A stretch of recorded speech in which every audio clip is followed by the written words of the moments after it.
Hey everybody, good afternoon. Good to be back. Got a couple neat things to show you before we start off here. Uh, I just got this in the mail about 15 minutes ago. This came all the way from Singapore from a friend of mine by the name of December 12th. And you can find him on Instagram as December_12th. Another very, very skilled leather worker.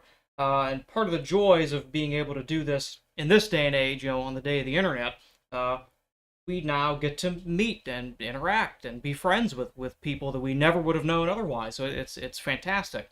I think I have some idea of what's in this box, but we're going to find out here in just a second. Morning, Ben. Morning, Robert, Roger, Corey.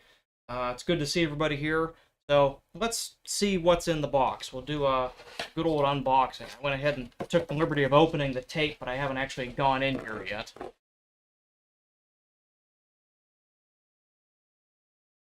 Oh, yep, I was right. Oh, this is a wow. My word, he sent the whole piece of it. So check this out. Take a good look at the pattern on that. Oh, that's cool. That, the Cadillac Coupe de Ville, printed on leather. What won't they think of next? Now, if only it was a Lincoln, then I'd be really set, but I'll accept a Cadillac Coupe de Ville. Any big two-door coupe is fine by my book. I've certainly painted enough of these, so I'm pretty well familiar with them. Oh, this is... Wow, there's a lot here. Good Lord. That's a whole side of this Cadillac printed leather. How exciting. Here, let me try and get it a little bit closer to the camera for you there. Check that out. That's rad. I don't know what I'll do with this yet. This is definitely bagged material here. I've just got to... I guess you've made me... you've given me good reason to design a bag now. Speaking of bags, got something here from my neighbor I'm going to be working on. He's given me this. And in typical Louis Vuitton fashion, the vachetta on the outside edges has frayed and worn off here. We're going to try and do something about that. Still kind of mulling this one over. I've got to find a way to remove these Louis Vuitton stamped rivets here, so I got to figure that out. Some things that I'm just kind of thinking about in the back of my brain here. So this will be a fun bag to take apart and put back together. Stow this side here. I'll give you a brief, for those just joining us, to give a brief recap here. Before I throw the box, I'm going to double check to make sure there's nothing else in there. There's one thing you got to watch out when you're receiving packages from your friends, your leather workers, friends in particular. They sometimes hide things in the bottom of the box. The last thing you want to do is throw out something somebody gifted you by accident. I'll show you a couple of quick things I've been working on in between here.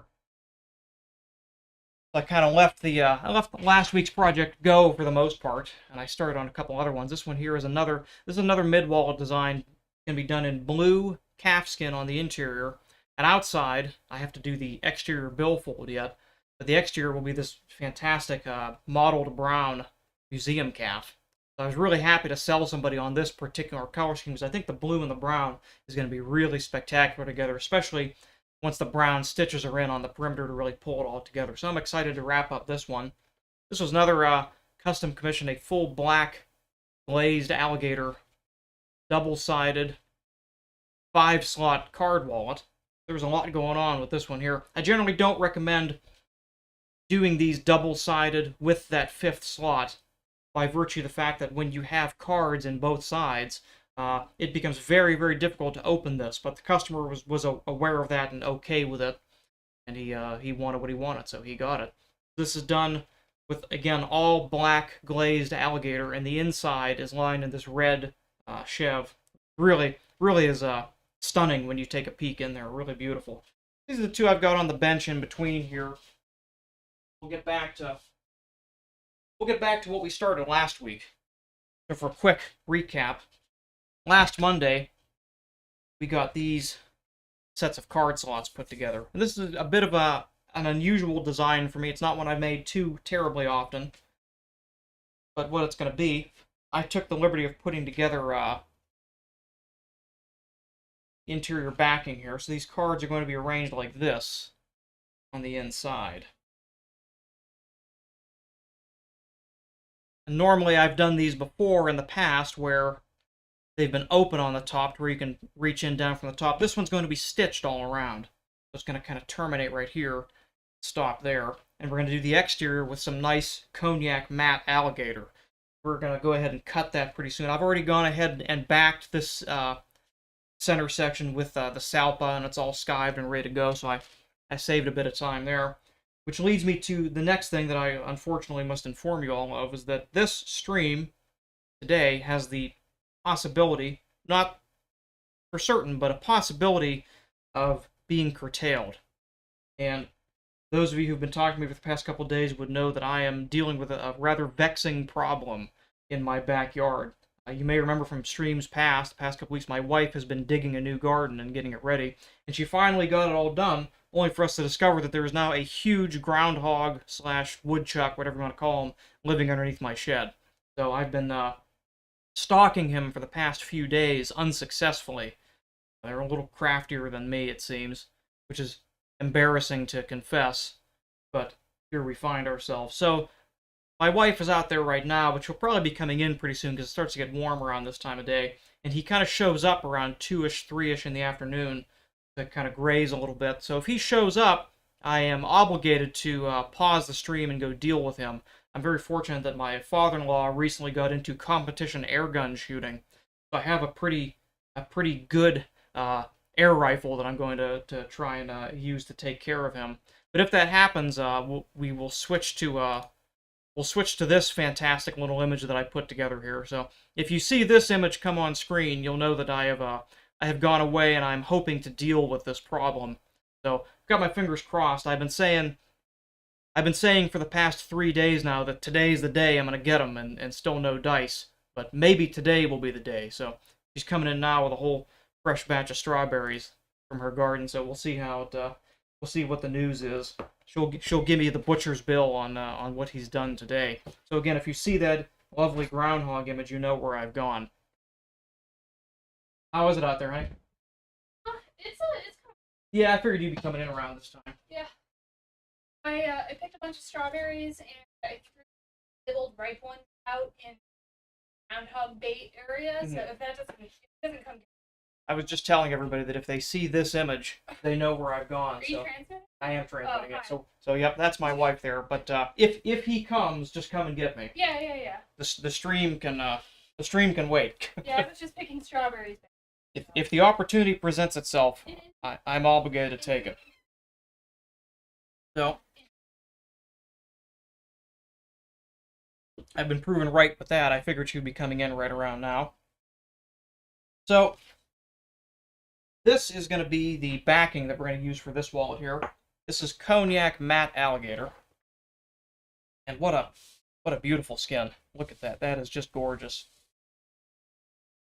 And actually, hang on, let me have...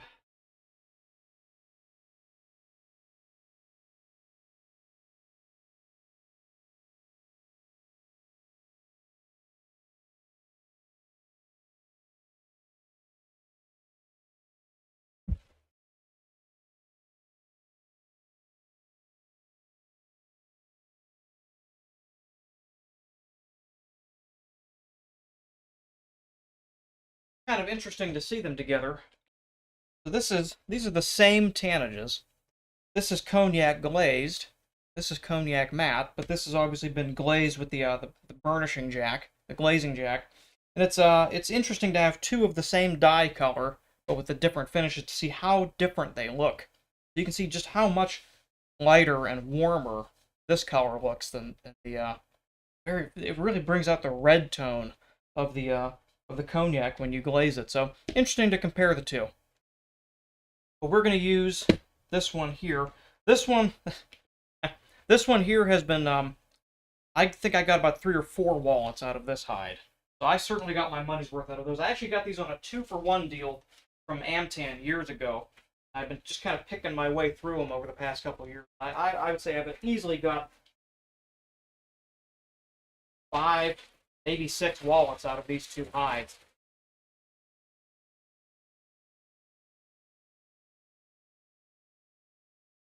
when you're doing this on the scale that I am, and that's implying that the scale is smaller rather than larger compared to companies usually buying these things. When you're on a smaller independent scale like I am, you have to make use of as much of the hide as you can. So you'll commonly see that a lot of the large luxury houses will do vertical cuts down the center here and avoid all this flank and the tail and the neck and things like that. I do not have such a luxury, so make use of as much as I can. I also find that I rather like doing the horizontal cuts because I think that using these smaller flank scales in a transitional way on the outside edge looks really nice. And most people who end up ordering them from me usually request that because it seems to be a very attractive way of using the scales. And it certainly is more space efficient. You can generally get, so out of this hide here, I would easily get, you can get 2 full-size bifold backs. From the tail on this one is a little rougher, and that's probably why this is a grade 2 or 3. I know the tails usually are not graded, but the belly is so nice that I've got to figure that's probably why it's a relatively quote-unquote lower grade. But you can see this one has some scarring in it, but nothing excessive, certainly still usable. So you can get usually a vertical mid-wallet out of the back here, or using up in the neck and lower sacral area down in here, you can get really nice card slot pieces, which if you recall the black glazed one I just showed off, that's generally where I get those pieces, because the smaller scales in these sections, and also with the curves up here from the neck area, they look good on smaller pieces like that. In any case, enough talking, we might as well just do it. As I say every time I do this on stream, whether I'm filming it or not, and no matter how many times I do it, it is always terrifying to finally cut the alligator. We're going to take the negative template I cut out of this. So here's my template I cut for my back piece. I'm going to use the negative for it, kind of position this around and take a look and see where I want to make my cut here. This gives you a very, very accurate preview of what the scales will look like in use on your wallet. I was just explaining to someone in the Discord last night about the importance of properly aligning scales with the edges and also with your stitches. And when you're doing this, you want to try to find a good spot where your top edges and also where your stitches are going to lie do not intersect or transition with these in-between scale spaces here. And the reason being that, number one, they're much softer. These areas where the scales join are very soft and relatively thin compared to here where they're much more dense and sturdy. So you want to have your structure and your outside edges made of stiffer material. Number two, if you try and stitch or crease through here, it's quite difficult. It is much harder to stitch consistently in these soft sections than it is to stitch in the denser sections as well. Because what you'll find is your stitches will sink in and they'll shift. You won't get a nice angled saddle stitch. It'll look kind of messy. And that's a consequence of trying to go through such soft material. So I like to try to always find a good balance between that there. Pretty good. That also. Both of those look quite. Walking very closely to that section here, but I think that's doable.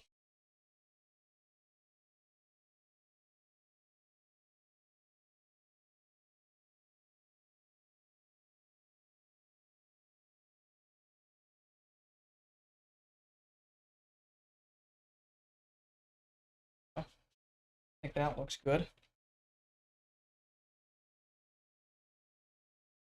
I think that looks just about perfect, actually. You can see we're coming down, so regardless of what I just talked about up here, you see we have up on the top edge here, we do come down a little bit into the areas where our stitches will be.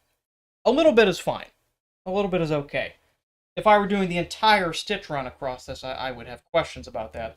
But sometimes the shape and size of the skin just kind of mean that in some places you'll have to compromise a little bit there. This is, what is this?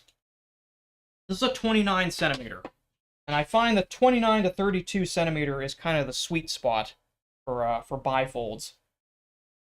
I usually prefer 30 because I get a little bit more out of it. 32 is about as large as I prefer to go for bifolds and wallets, because going larger than that, you begin to get into very large scale patterns and very thick alligator hides, and they become a little more difficult to work with and a little more awkward with positioning of the scales. I think these 29 to 30 centimeters are just about ideal for it. We're going to go ahead and mark this, and what I'm going to do, I'm not going to trace from my negative template. I'm going to lay my positive template in place here, because I like to trace, you'll recall, on the outside edge. I want to give myself some extra margin space here, usually about 1/8 of an inch. Russian asks, what about the cloaca? People do a lot of unsavory and questionable design choices with alligator cloaca that I just don't. I don't know. Just something about it. I don't want to say feels disrespectful, but it just doesn't feel right. And frankly, I think it's in poor taste. I don't know. Maybe I'm being a little too stodgy there, but that's my take on it.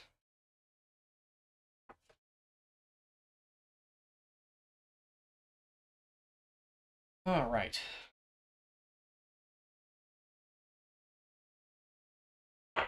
Like I said, this part never is comfortable. I'm never happy doing this. I'm never ever happy cutting alligator skin. It's kind of silly that I enjoy having them around, and I enjoy looking at them when they're all nice and complete. There's just something I kind of feel bad when I get one that's all cut to ribbons. It's like, oh, I've used it. I don't get to use it anymore. I feel bummed out by it. Going on here, I'll get the door after you. Oh, you're good. That big boy is especially aggressive right now. Let me know when you're ready to go out. I'll let you out the door. I'm just going No, you're good. to come back in. You sure? Huh? Oh, good. All right. Nothing important going on here. So, I'm going to be too precious about it. I am going to double check. Yep, I've done that. Yep, I like the way that looks. It looks reasonably centered. All right. Well, let's do it. Using a new fresh blade in this. Okay, anytime I'm about to cut alligator, I always put a fresh blade in.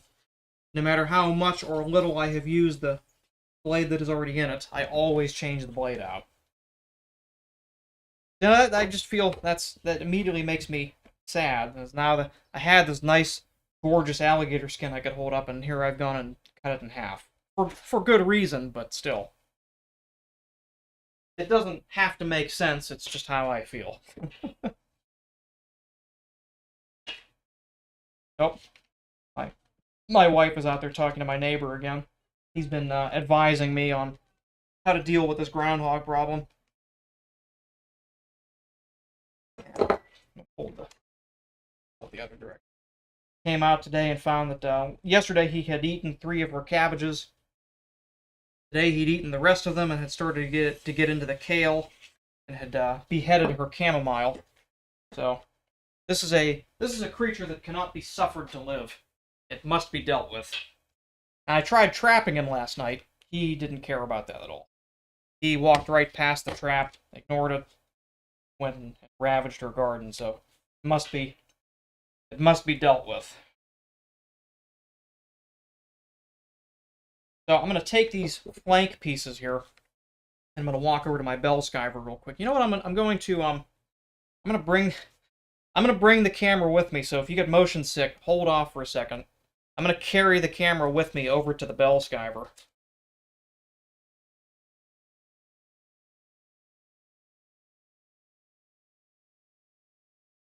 Here we are over here. Yep, you should be able to see that pretty good there. So I'm going to do a quick test here real quick, because I do want to skive the edges of the alligator here. It'd help if I turn it on. That took it down pretty much to a feather. That's more than I want to take.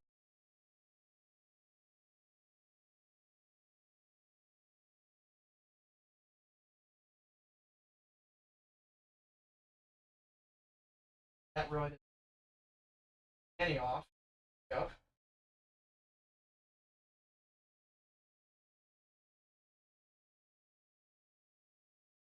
There.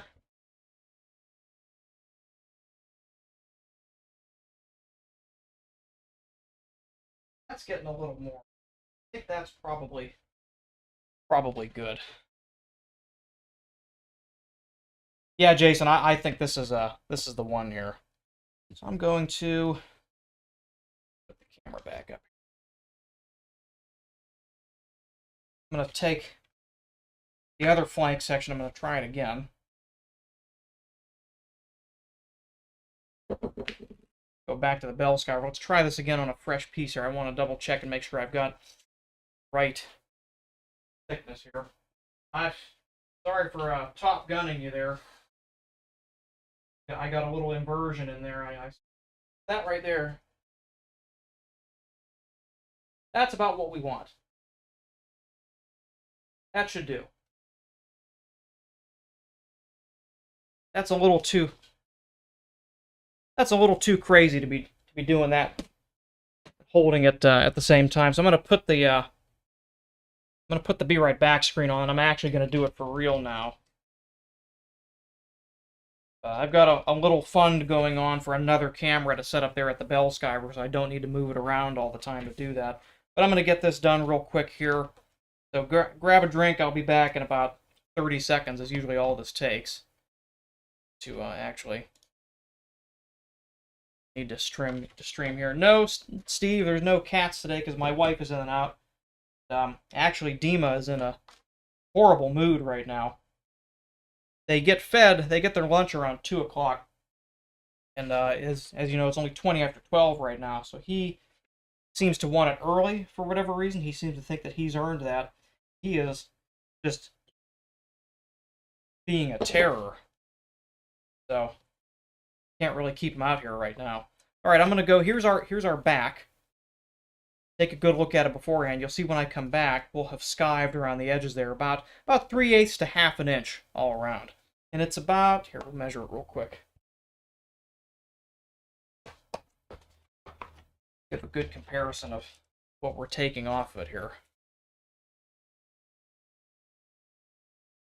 This is about 1 millimeter thick. Yeah, about 1 mil. Let's skive it. We'll be right back.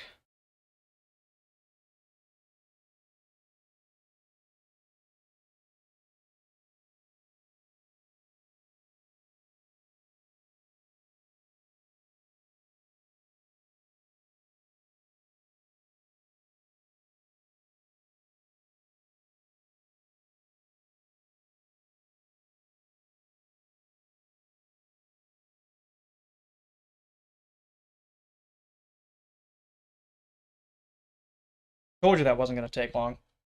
So there you can see now, we've gone around the edges there. Let's see, what did we take it down to? Took that down from 1 millimeter to 0.6 millimeters. So 4/10 of a millimeter we took off. That doesn't sound like very much, but it is. It matters quite a lot, actually. Taking off 1/10 or 2/10 of a millimeter matters significantly when you're starting to get into products that have 8 to 10 or sometimes, God forbid, more layers on there.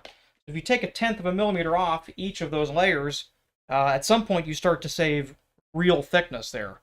So a little bit here and a little bit there adds up significantly. Let's take a quick look and see how this is going to look here. I gotta remember that's the bottom. That's the bottom. Glue these together like this. We'll have our soap on the inside there. Oh, I love the way those colors look together. Like I was saying in the stream last week, these colors are kind of they're very down to earth, I would say. And it can be difficult to visualize how something will look when you're using colors like this. Generally, it's much easier to visualize, oh, I'm going to use reds and blues and greens, and you can kind of picture that in your mind easily, but it's harder to do it with these kinds of colors. I like using them for that reason, in that people generally don't think of them as being, oh, you generally don't hear taupe or brown and think, oh, that's going to be beautiful. But when you see it, it is. And I like doing that. I find these to be the most enjoyable to me, using these kinds of colors that don't immediately come to your mind, but when you see them, you think, my God, that looks beautiful. Or my goodness, how elegant and no, elegant's the word. Yeah, how elegant that is. getting ahead of myself. I tried over the weekend to film a new style of video for me. I'm going to do a video in which I talk about my top 5 most used hand tools, kind of in the style of James Hoffman, the Coffee Man. I find his style of presenting to be very entertaining to watch. And I like a fool, I sat down and tried to do it extemporaneously, and that was a mess. It gave me instant respect for people who just get on YouTube and talk about things, especially things that they are very knowledgeable about. I think I'm pretty knowledgeable about this, and I'll be damned if I could get more than 10 words out without having to stop and restart it. So it definitely put great perspective on the amount of effort that goes into just producing content for YouTube. Hey, Dawn, glad you could join us. If you have any tips for taking care of a groundhog or a woodchuck, let me know. That goes for anybody. Anybody with tips for that other than the obvious that I've already been trying, let me know. So, here's my godmother.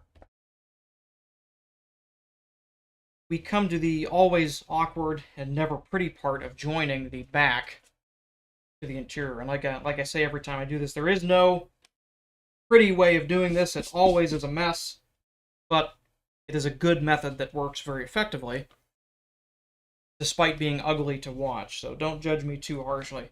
My fellow leather workers, I know you're getting ready for the amount of glue that's about to come. Before I do this, I'm going to take a moment and I'm going to mark. I want to make sure that I get it right here, because there is a top and a bottom to these. I want to make sure that I have them lined up correctly. So I'm just going to do the inside here. Quick notes for myself. I know that when I look at it, that's the one that has to go up. Glue them together. That should be correct. Yes, that is how I want it. And what determines up on the back is the pattern of the scales. I just think they look nicer this way, with this at the top. I know that you are Russian. I believe it. Dawn, actually, while you're here, I'll show you. We'll go back to this real quick. I got this in the mail today. You might find it entertaining.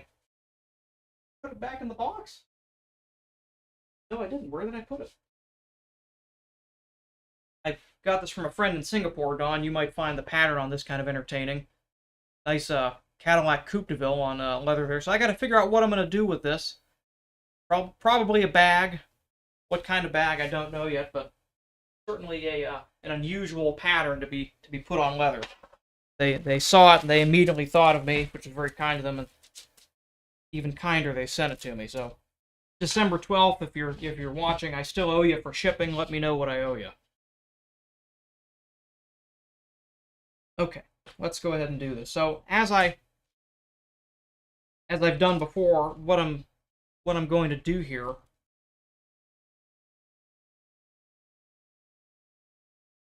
these backs flex quite a bit, and especially when you're using matte, they're very soft.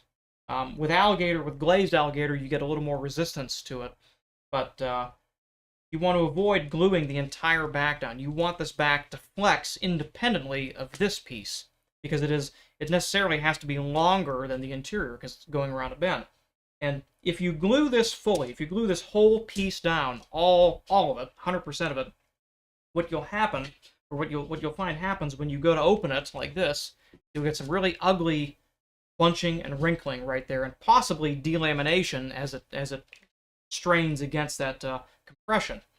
So the way to avoid that is we're only going to glue around basically the outer ½ inch of this, and the stitch will hold it in place, so that when this wallet opens and closes, this entire back flexes independently of it.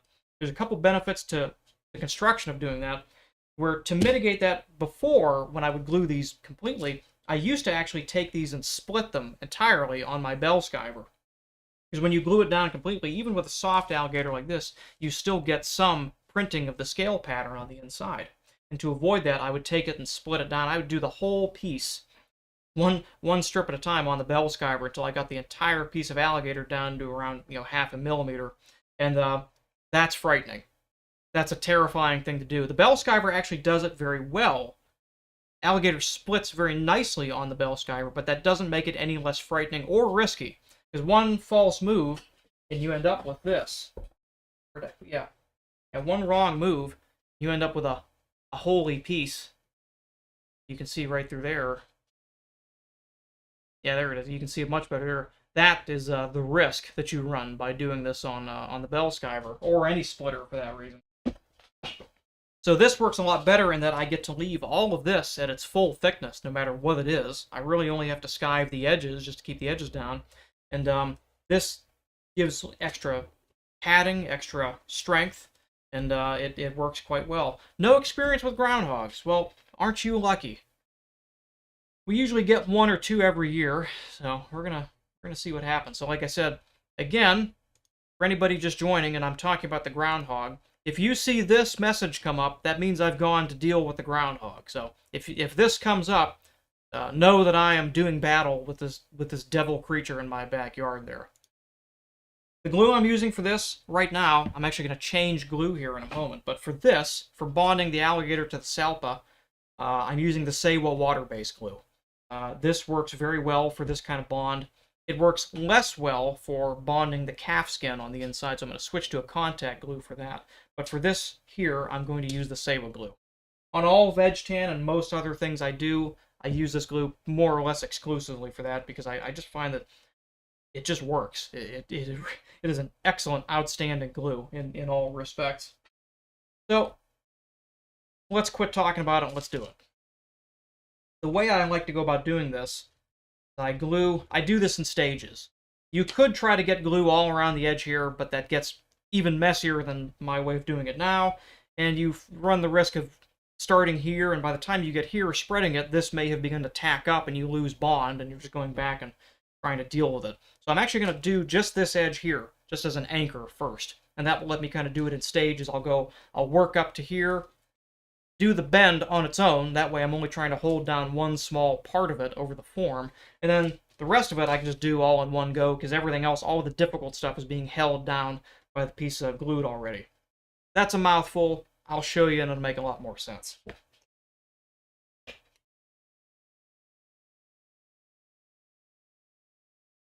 Start here.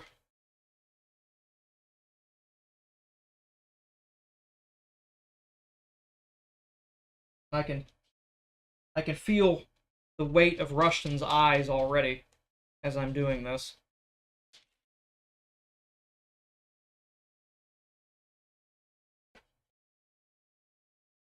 Lining up my marks there so that I know that I'm using the right one.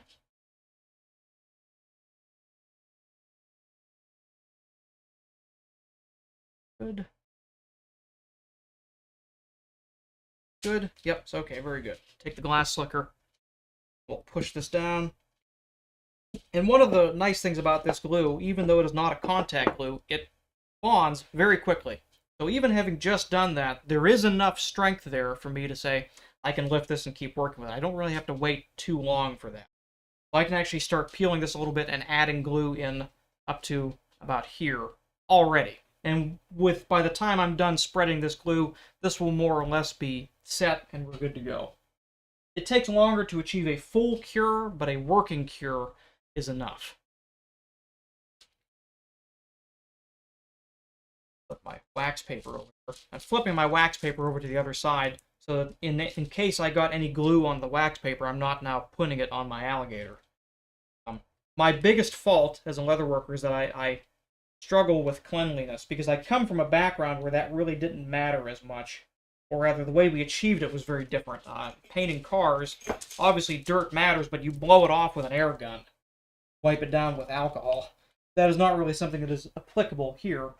It was a new set of skills to learn to be very, very careful with things that are hard to clean. And actually, when you get right down to it, alligator is not terribly difficult to clean. It's pretty easy, actually. The thing that you have to note is you have to do it immediately. So if you get a little bit on the outside there, have your little paper towel ready and dab it away. There we go. So now I've gone all the way up to, but not into, the fold yet. Just using my fingers and just working this down.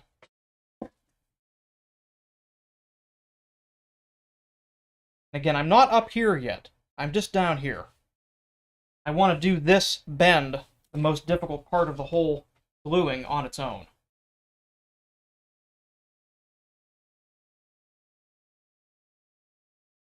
Yep, we've got a good bond there. So we're ready to do the very unpleasant part now.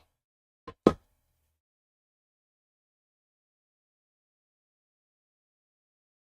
going to do a few inches of this.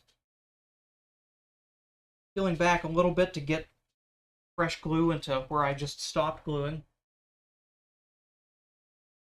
Taking my spatula and working it all the way up in there.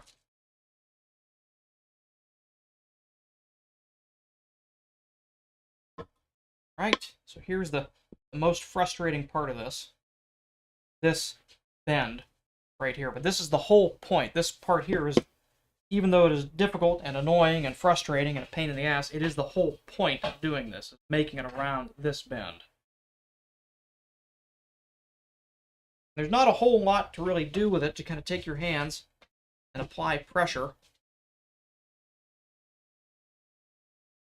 And then you just wait. You're just going to hold it here until it's set enough to where it won't go.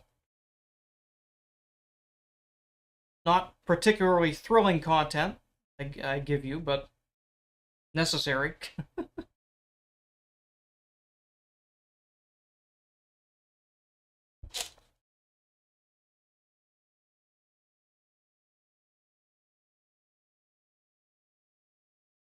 As far as setting this, you generally don't need much more than just finger pressure to work the glue in.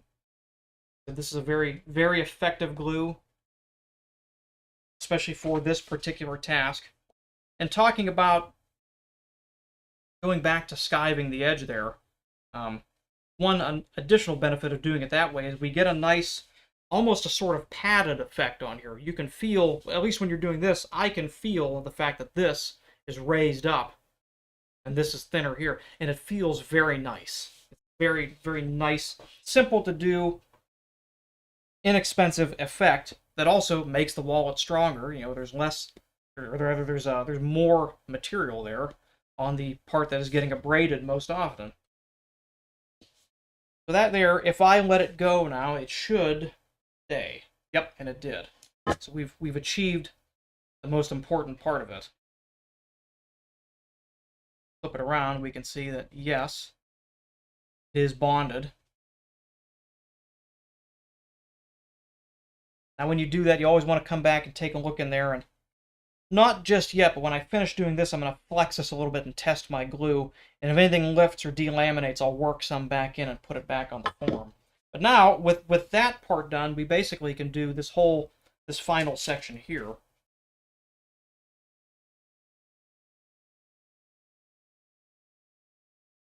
I generally just start with a big piece of wax paper, keep folding it until I reach a point where I've put glue on every surface of it, and then I just throw it away.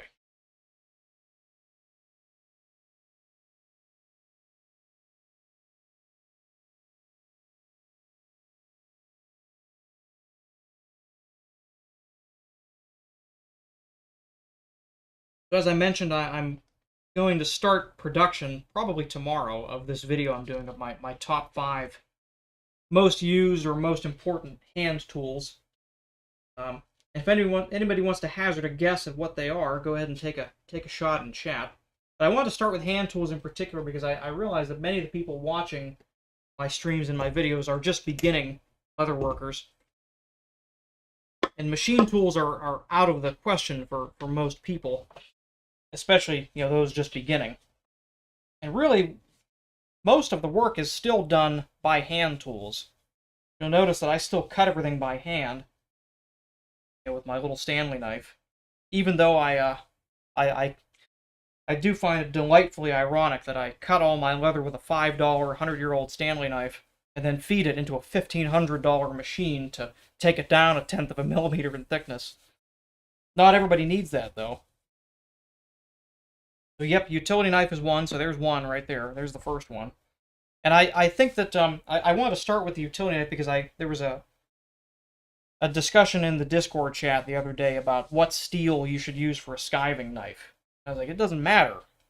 Use any knife. Pick any knife and use it. I use a $5 Stanley knife, and I like to think, pretty nice work with it. So just get good with any knife and go from there. And then you can pick whatever knife you want after you've gotten good with it. That's some of the content of that video in a nutshell there, but there will be more to it than that. Yeah. All right. There we go. Now we have, this is actually the full structure of our wallet put together. So we have 3 layers. There's the alligator on the outside. In the center, which is rather difficult to spot now, there is a interface layer of salamander or salpa.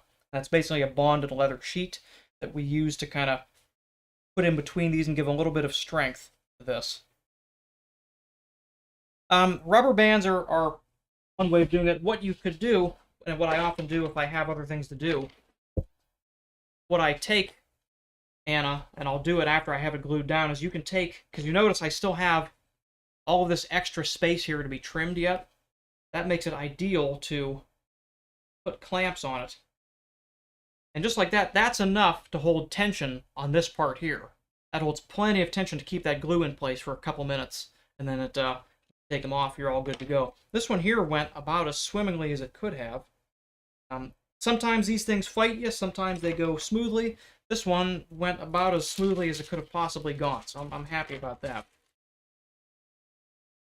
That's a spot of good luck, is what that is. I'll take it. The 90-degree square is a good one. It's not necessary because you can actually use just about anything. You can actually do this without a 90-degree square. And not everybody's really making wallets or things that fold. And sometimes even people who are making wallets aren't making ones that fold. So the 90-degree square, while very useful to me, is not something I would have in my top 5 hand tools. I'll tell you what they are. So my top 5 are these. So my knife, my sanding block, my edge planer, my maul, and this one, the last one I'm including, not everybody needs one of these, but I'm including it because the difference between a good one and even a mediocre one is so night and day different. My edge beveler. Now, not everybody has to bevel their edges or wants to, but for those that do, if you're using one of these versus, God forbid, the Tandy edge beveler, these might as well not even be in the same world as each other for how night and day differently they operate. So I'll get into that a little bit there. But these are going to be the 5 tools I'm talking about that I think... I don't necessarily want to say that I think everybody should own, but I think these are the ones that certainly have a big impact on what I do. So, and I think the important thing for it is that all of these tools are relatively approachable in price for people.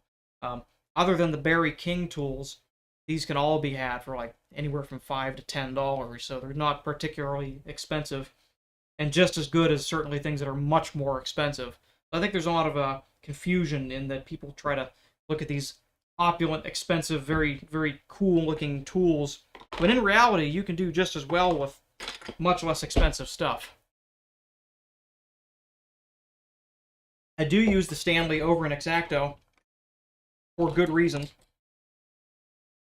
Like many folks, I did start off with an X-Acto knife, and I found that the blades, even when sharp, were just too thin to really get a consistent cut with what I was working with. I was working with much denser, thicker leather at the time, and I found that the blade would wobble quite a bit, which I didn't like, so I switched to a much denser, thicker Stanley blade, and that works much better for me.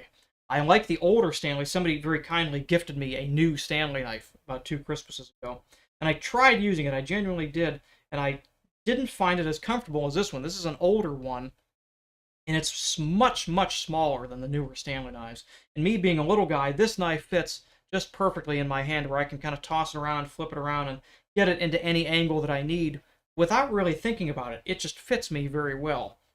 There's no difference between this knife and a newer knife. The newer ones are better in the fact that the blades are quicker to change. This one here, I actually have to get a screwdriver to pop open and put a new blade in. But that's a small price to pay for something so useful to me. And frankly, I bought it just because I like the way it looks. I like that it says Defiance on the side and Made in USA on the other. So I bought it first for looks, and it ended up being really effective for me. So go figure. With that done, we're actually ready to put the wallet together. Like I said in the last stream, this is a very simple in-concept wallet put together. There's not a whole lot to it, but there are a couple weird things that have to be taken into account when putting it together.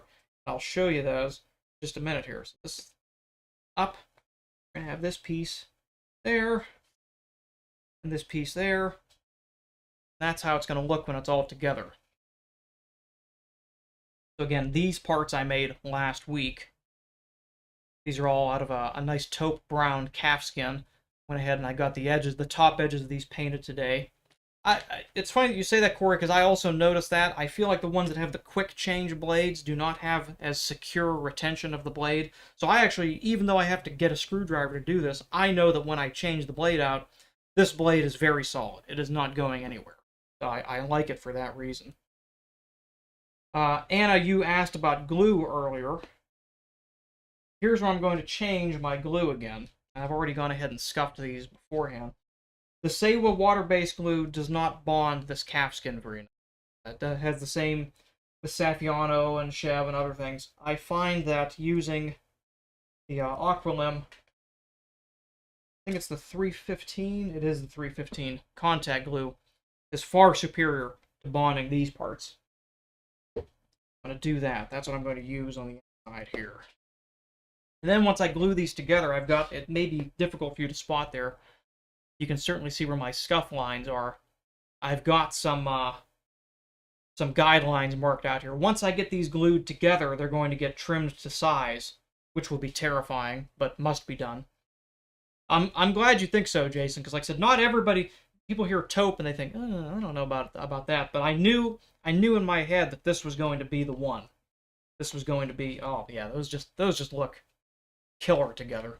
And the thread matches this outside alligator, so the thread is going to pull that color inside and match it with the taupe there, and it's just going to look killer. Excited. All right, let's do it. Let's get some glue. And the museum calf would have been fine. It would have been okay, but it wouldn't have been this. Any of those colors would have worked, but this one works so much better, I think. I'm glad we went with it.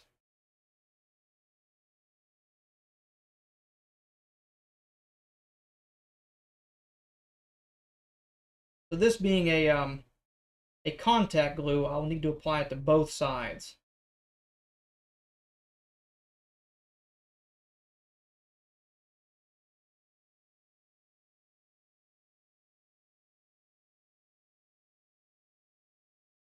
And I've got some marks up here where these lines end. I'm actually going to stop a little bit short here. And you'll see why when I go to punch the holes there.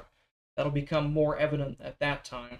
And I'll go back and re-glue it after I've punched the holes. But you'll see there's a unique thing I'm doing on this one that I don't normally have to do. But will improve the usability of this one quite significantly by doing it. Yeah, it's not exactly a taupe. It's definitely more warm and more cocoa than taupe normally would be. But it's also not a cocoa color. So it's not a true brown either. It's it's just one of those oddball colors that's kind of in between. Like if you put this next to like the Botero taupe color, they're night and day different. I'm calling this taupe because to me in person, that's more of the tone I get from it. Not quite a brown, it's not quite a taupe, it's a mix of the two. It makes it kind of difficult to place, but I think that's also part of why it works so well in that even if it is not an exciting color in the traditional sense, it is an unusual one. So when you look at it, you want to look at it again just to see what it is. I think in our case here, that will work especially in our favor. So again, I'm going to stop about an inch away from the edge here. Again, I'll show you why in a minute.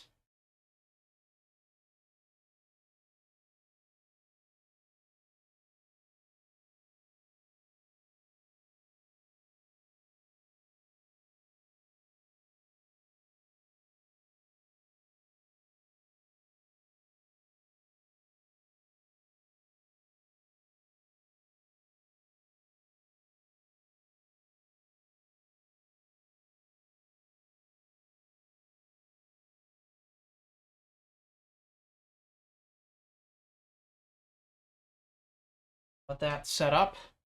This is the Zonta, Russian. Thank you very much. I've got some excellent use out of that. And also, the one I showed earlier, I'll give you. In fact, Jason, I think we talked about this potential color scheme too, possibly. This is also the same tanner. So this is the Zonta you said as well, Russian. This is what I'm working on. This is the blue Zonta calfskin paired on the outside with the brown museum calf that Jason and I were talking about. So Jason, the person who's commissioning this wallet, he and I went back and forth quite a while on what we should use for the interior, because he knew what he wanted on the outside, but the inside was a bit of a question, and this was one of our contenders here. It would have worked. It would have been okay, but it's not as good as this. And we went back and forth quite extensively to try and figure out what was the best solution for that. And I think we got it just right. This is one I'm hopefully going to finish up later this week. The blue and the brown museum calf I think are fetching in a similar kind of way to this one, and that they're not colors that you would necessarily put together.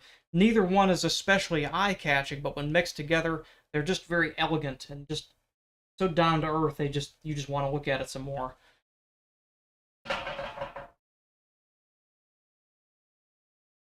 Anna, to answer your question, I get most of my alligator, easily 90% of it, from American Tanning and Leather out of Georgia. I have a very good relationship with the people who work there. Jenny from Amtan is fantastic.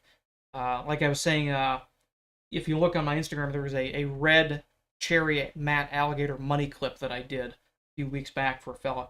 And he had found that color by looking through Amtan's listings on their Instagram page. And he found one that was an accidental color mix posted a year ago that he was like, I want this color. And I'm like, well, that's a tall order, my friend. But you know what? We'll see what we can do. And I messaged Jenny, and I was like, hey, I know this is a hell of a long shot, but do you have any of this left? She had one left that she sold me. So I got the last color, which happened to be the exact one that he wanted, and I was able to do it, which was very, very cool. And he, of course, was thrilled because he had been led to believe by me. I had set his expectations relatively low, and that I didn't think this was going to happen.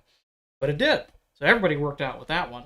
So being able to contact them directly and have a personal one-to-one relationship with the distributor is very, very cool and very beneficial to all parties involved. So now our glue has set, and you can tell it's set by the fact that it is no longer white. When it's just transparent, you can only make it out by catching the difference of light reflection on it. We know that we're ready to go ahead and set these in place. Let's see. Got to get kind of down close and look at where my marks are for it. And actually, before I do that, I know what I want. Should have done this before I had applied the glue to it, but it is what it is. It shouldn't stick too badly to the wax paper. I want to lay my template back over this, make sure the lines I have scored on this are true after it's been put together. you'll find that sometimes when you lay things together, when you glue pieces together, your guidelines, your scribe lines will shift a little bit. I want to make sure that after it's been put together, I have the true final dimensions marked on this, so that when I line it up with this, it is proper and correct. Here, another mark there.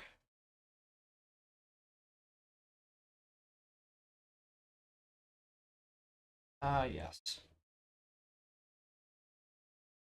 Now your eyes do not deceive you. This actually is on a graded curve. So if it looks like I've glued it not straight, I have. It is, in fact, where it should be.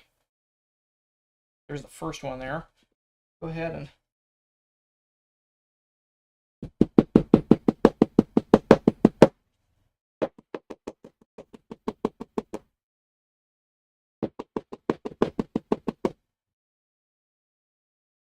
tack that down in place. Now I'm going to do the same thing I just did this piece.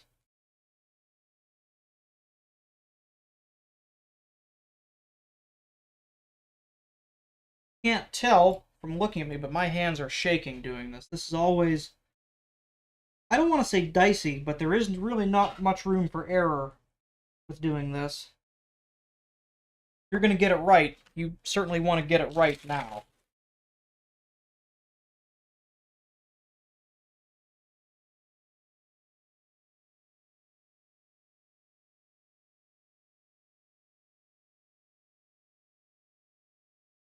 Oh.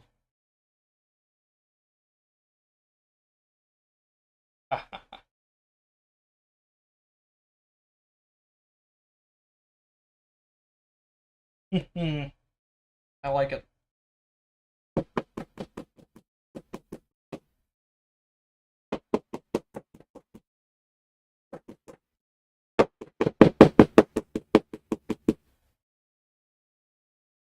Ah, there we go. I wish my my lighting was a little friendlier today. This, so you're actually viewing it upside down right now, but that's just kind of how that's just a better way for the light to catch it. So this is actually the top.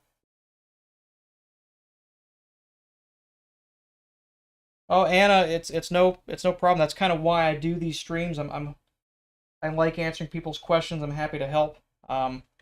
Make no mistake, alligator is expensive here in Ohio as well. So make no mistake, it is expensive no matter where you are.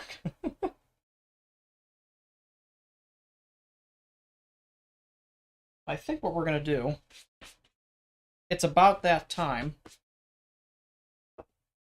I'm going to take a break here real quick. I'm going to refill my water, hit the head. So I'm going to put the Be Right Back screen on. Let's all take 5, and when we come back, we'll trim this to shape, and then we can go about punching our stitching holes, and God willing, unless the groundhog shows up, we should be able to finish stitching it on camera today and be done with it. So I'll be back in a few minutes.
All right.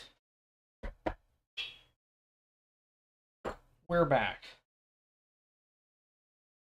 Walked in the main part of the house and was absolutely just accosted by my cat. He's just incorrigible today.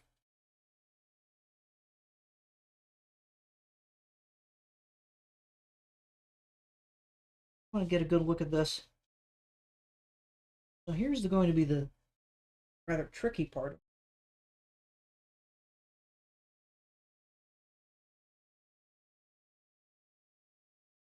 going to be a rather difficult one to trim adequately. I actually do think, looking at it now, I think I glued my first one down not quite where I want it to be. This happens every now and then.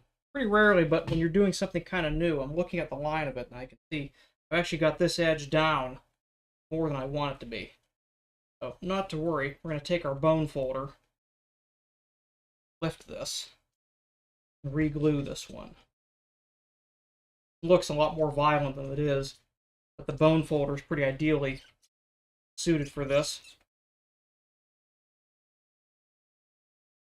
Sometimes you have to get up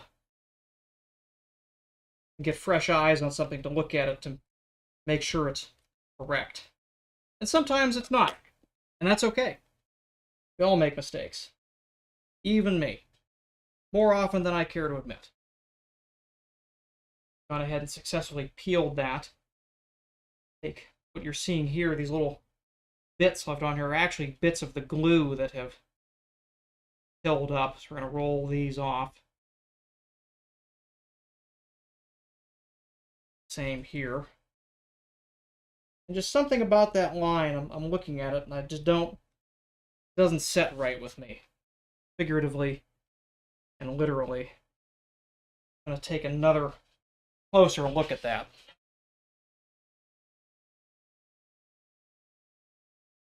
Anna, if you're asking, I'm not sure what you're asking. You can buy an alligator, or you can buy it from American Tanning. If you're asking for a wallet, you can buy one from me. But no, whatever you're asking for, please do clarify, and I'm happy to direct you in the right place. Take another look at this here. Where did I go wrong? How did that end up differently than I wanted it to? This one is correct. Looking at the lines, and this one is where it should be. This one was not. Why is that?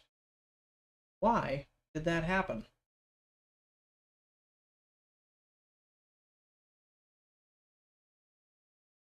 That one's spot on. That one is spot on, so this one different.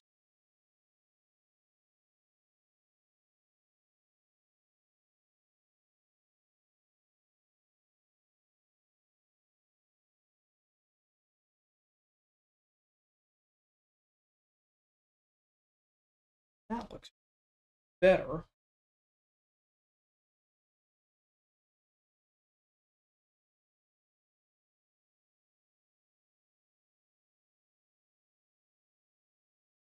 Let's see.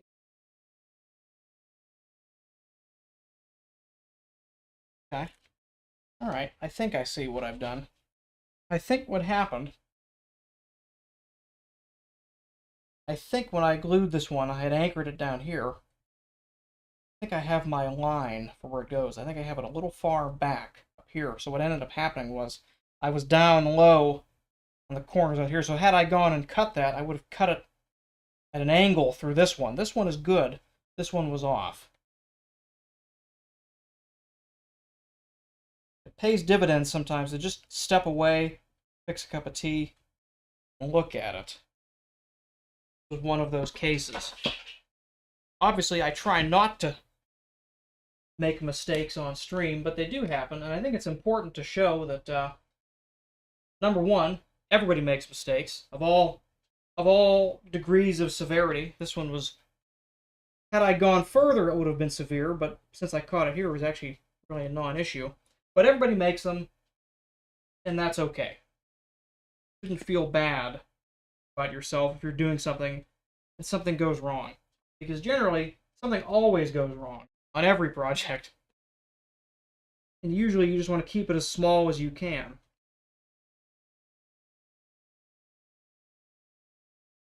So there's still probably enough glue left on here to where I could get a bond there.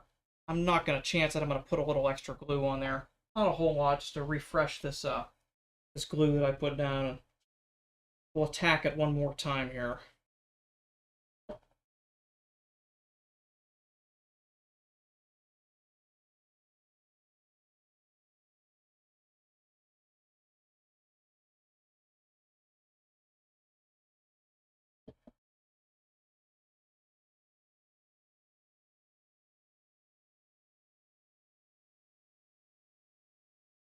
So,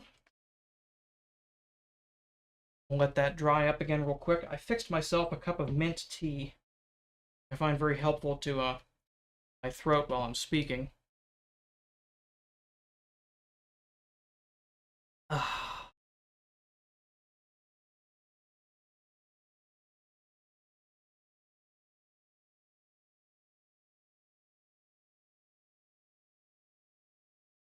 All right.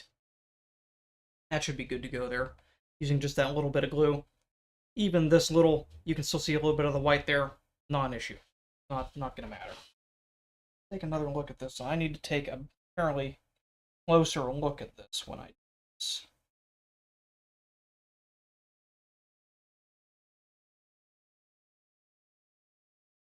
When you're working with something like this that is on a curve the way this is, it's rather awkward. Normally I don't put them together this way. This one is something of a one-off. I'm kind of figuring this one out as I go, quite literally.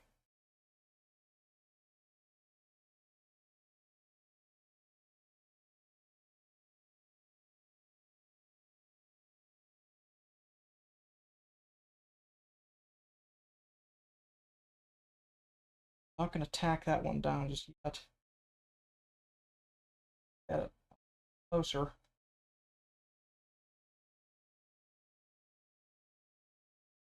Going to tack it down just with very light finger pressure just to hold it in place, and I'm going to check the alignment with my straight edge.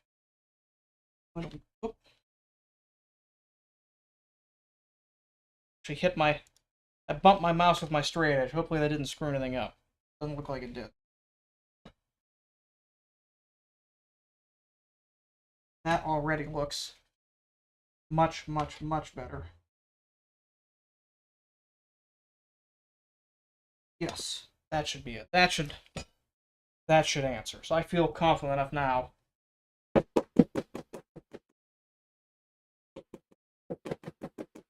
Set that. And you'll note that I did that before. I hammered that the first time I glued it. And I still, because I worked quickly and because I caught it soon enough, I was still able to undo that and redo it again. I'll give you a good example. So this one that I was showing off, this one that I was very, very proudly showing off before, this wall, it gave me nothing but hell. My head wasn't in it, just one of those days. See you, Dawn. Go get it before the rain comes. Although I think you may be running for nothing. I don't think we're going to get any rain today, but best of luck to you nonetheless. On this one here, I ended up redoing like 5 different parts of this. I ended up redoing both interior slots because I put them together and I just didn't like the way they looked. I glued them down, and this little veneer piece here, there must have been a raised portion of it either on the back of the flesh that I didn't see, because when I glued it down, there was a lump under it, so I peeled it off, remade it, re-glued it, and then I got them all glued down, and I realized, my God, I forgot to stamp his name on it, so I had to peel this card off, stamp it, glue it back down, and then stitch it, and you would never know. If I had not told you all of those things, when this wallet was done, you would never have any idea that I had gone through such lengths to put it together and to put it back together several times. But you can do that. If you get enough experience and you're paying attention to what you're doing and you catch these things early enough, you can undo and redo parts of a wallet, even that are glued down pretty securely. I said, that one there, I would say that was glued very well. I would have punched and stitched that with no problem at all. But even so, having the right gentle touch and the right assistance, I was still able to pry it apart, reglue it, put it back together, and now I'm much happier with it than I would have been otherwise. So I guess the long and short of this is, the important thing is, sometimes you have to slow yourself down, and you should be opening your eyes and looking at things very critically as you're doing it. I thought that was pretty good the first time, but I didn't notice it until I came back down with my cup of tea and looked at it again afterwards. I'm glad I did. That is just the nature of it sometimes. Your eyes are usually pretty good, but sometimes they deceive you. So take it easy a little bit, slow it down, and you may be rewarded handsomely by doing so. I think I've talked enough, and I think I've got myself jazzed up to where I feel pretty ready to cut this. I'm going to take my own advice, and I'm going to look at it a little bit more. And what I'm doing, I'm getting down low, and you may recall I've got lines traced on it. I don't think you can see them on my camera, but I can see them here. And I've got some lines scribed on there that I'm looking at low. And that's when you'll notice if there's something severely awry. And that's actually what I caught the first time, as I saw that there was a dip in the line. That looks straight, that looks straight, that looks good now. I feel pretty confident that when I get this as flat as I can under my straight edge, I should get a straight cut on that. These should be aligned pretty straight.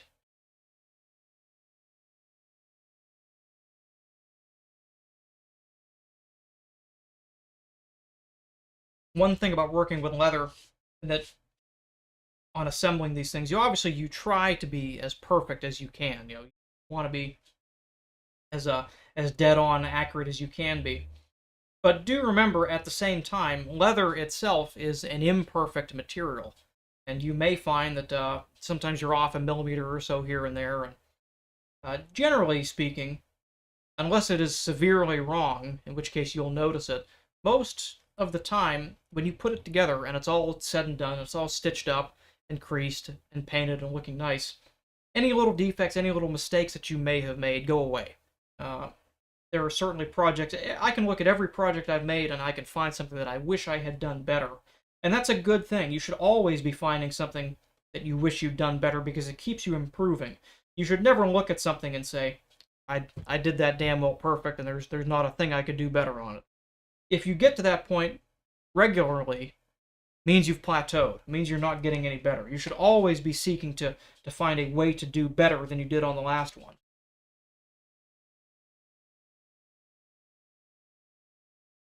But I like this one. I feel good about it.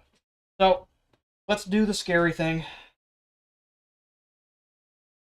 So with these here, and it's kind of ironic that we spent so much time getting this glued onto a curve, because now we're going to try to get it as absolutely flat as we can, do this trim, which is kind of funny. But nonetheless, here we go.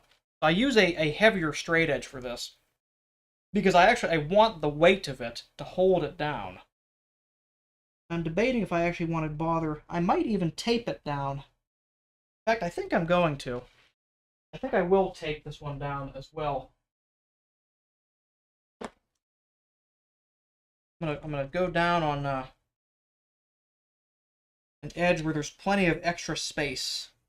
I want to put my tape in something that I'm going to trim away eventually. I think just anchoring it there will probably. You know what? Why not? Let's do it. Do it across the top as well. That way we don't get any surprise shifts. I'm going to move my mouse away now, because I keep bumping it with this. Getting this as flat as we can. And now when I look at that, yes, that's the way it should be. Tell immediately by looking at that line is where it needs to be.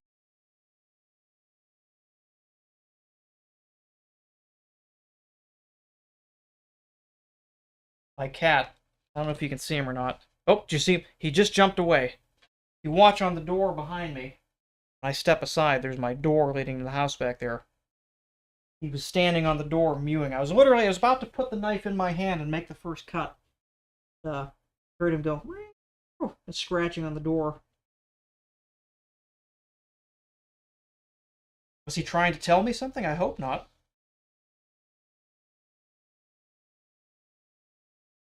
Probably saying something like, no, no, it's not straight, no.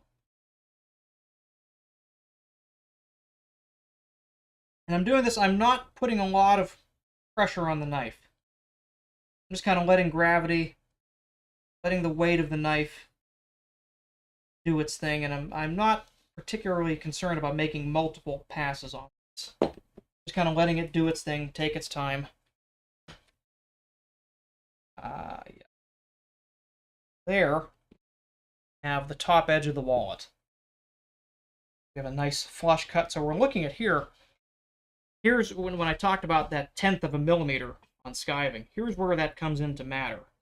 We're looking at, let's see if I can count them here.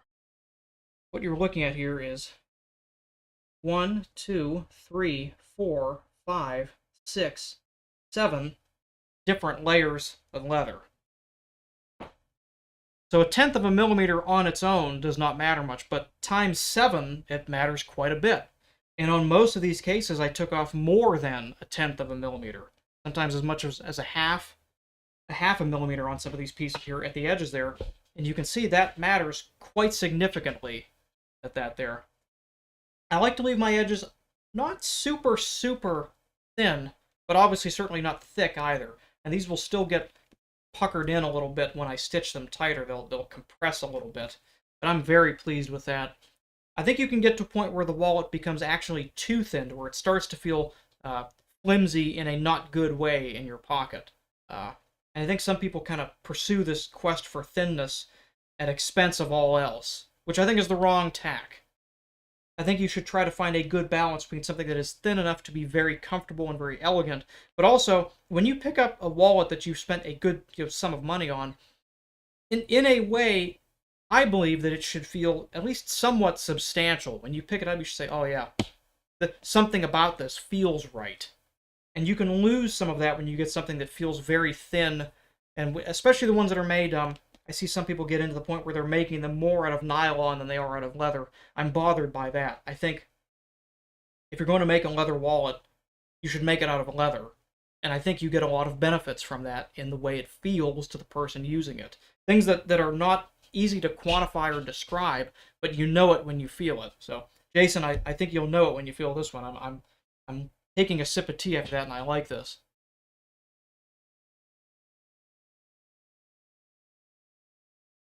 Pequod, if you're referring to the back, yes, I do it for all of them.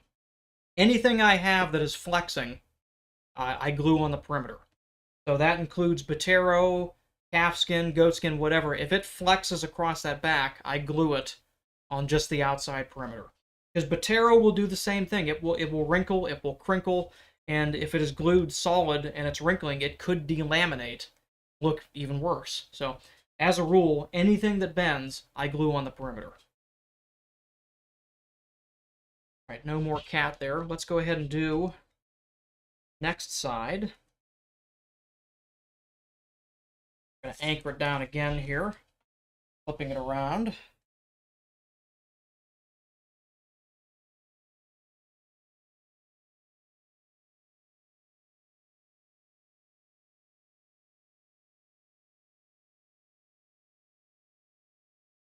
I'm going to do it from the other down there. Yeah, definitely do so. It is in my opinion a markedly superior technique that not a lot of people think of. It is not something that you will immediately come to mind when you're first starting out. If you're early on into making small goods and wallets and things like that. It is definitely something that I came to only in the past couple years. I've started doing it really regularly, and it to me, I believe it is a marked improvement. Okay. I'm gonna just take a moment and rescribe this line here. Again, like I mentioned earlier, you get a little bit of shifting when things get glued down fully. I want to make sure that, yep, that's the line. That is the line. Time to do the thing. All right.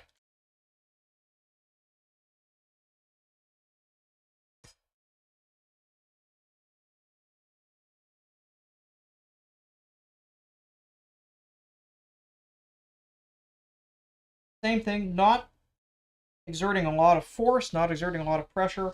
I'm just letting the knife cut more or less at its own pace. We're already almost all the way through.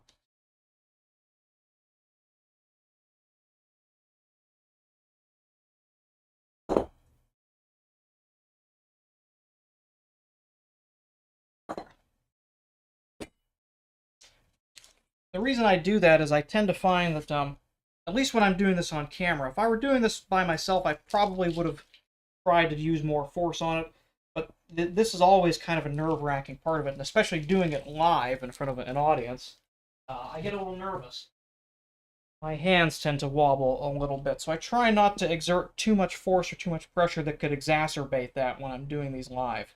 The downside to doing that is you get some variation in this cut, but that's not going to matter because we're going to go and hit it with the edge plane in a minute, and it will true all of that up. So it makes a little bit extra work, but I think it's a safer option for doing this the way I want to do it. So there's our top edges there. We still have yet to do the truly frightening one, and that's these curved outside edges. So we're going to get to those in a second. I'm going to have a cup of tea first.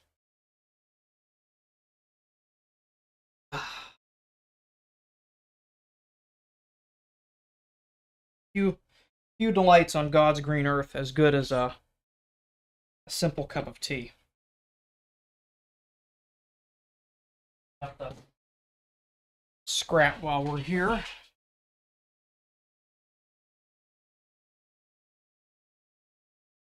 Put the straight edge away. It is no longer of use to us anymore, unfortunately. This one is all, unfortunately, on me now. Take my templates here before I go any further, and I'm going to double check. Here.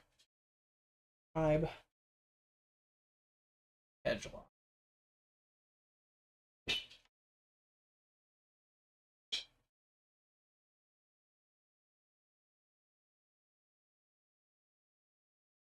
Oh, I was using my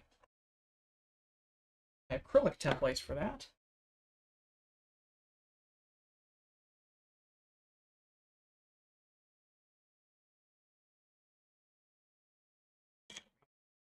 I believe I was using these too.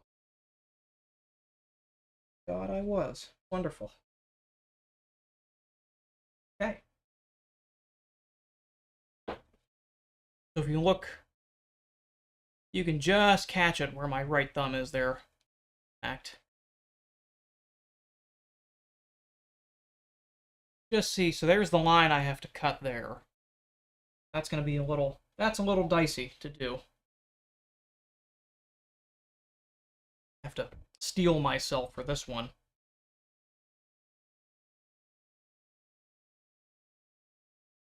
Could do it holding the template there, but I kind of don't like doing that. I find it, funnily enough, I find it more awkward than just freehanding it most of the time. I don't know why that is, but it is.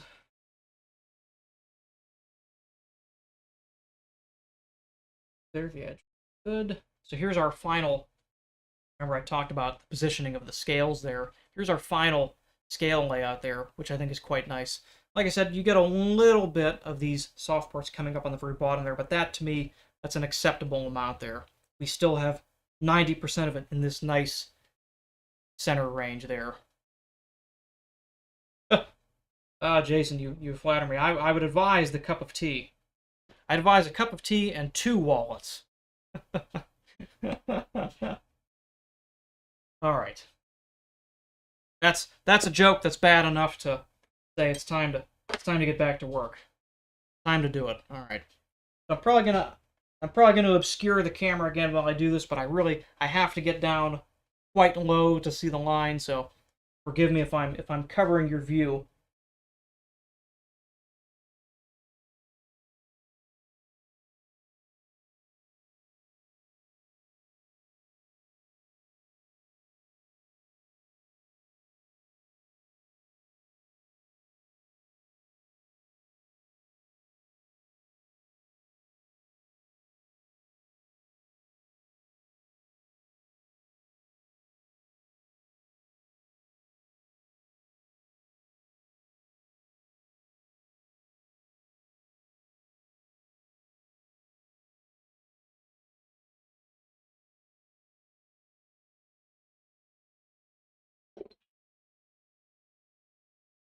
There we go.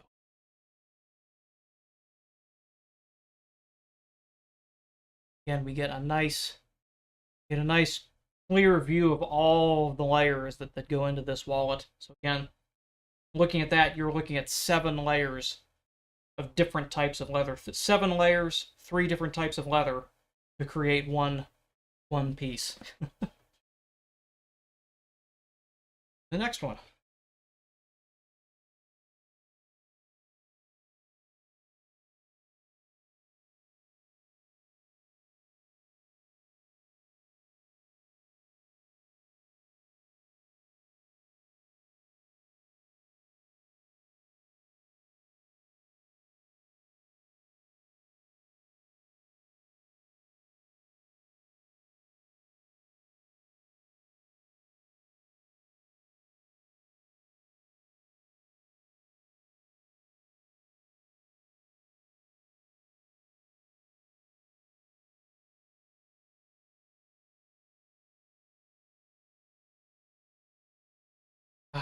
All right.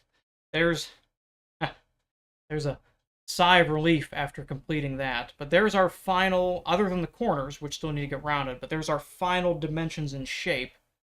This beautiful little wallet here. We'll fold it up like that. I don't want to fold it too much yet. Those nice flank scales just towards the edge there. Yes. In fact, I think that worth an Instagram post. Get the other. Got to dig this other piece out of my garbage here. Hang on 1 second.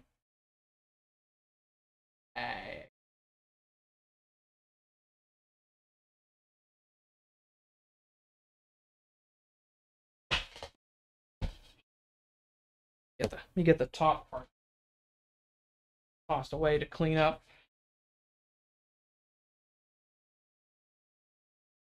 I think that'll be my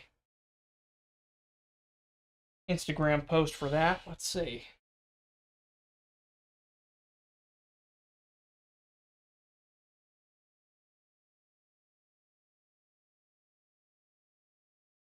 Perfect. Now we can clean up.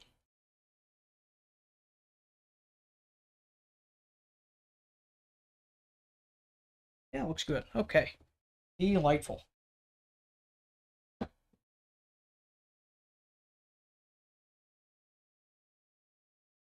So we're almost to the point where we can punch our stitching holes yet. Like I said, we still got to round the corners first. Generally when doing this, I like to do a larger radius on the top than on the bottom. I don't necessarily know if I want to do that on this wall. I kind of like the symmetrical appearance of it.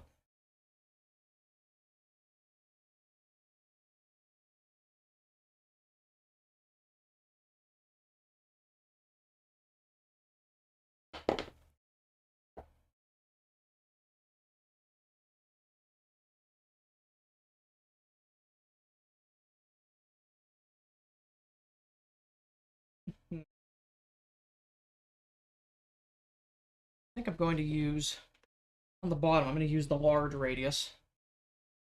And we'll see what it looks like. I know I want the large radius, at least on the bottom. So let's do that now. Know for sure that I want that there.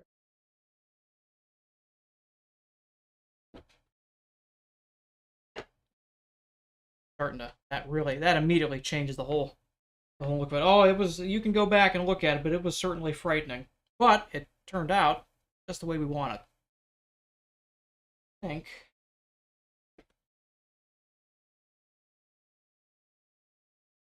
I actually am going to go, so like I said, normally I would do a smaller radius on the top than on the bottom. I actually think on this one I'm going to do the same size radius on all 4 corners. I think that just suits the lines of this wallet a little bit nicer.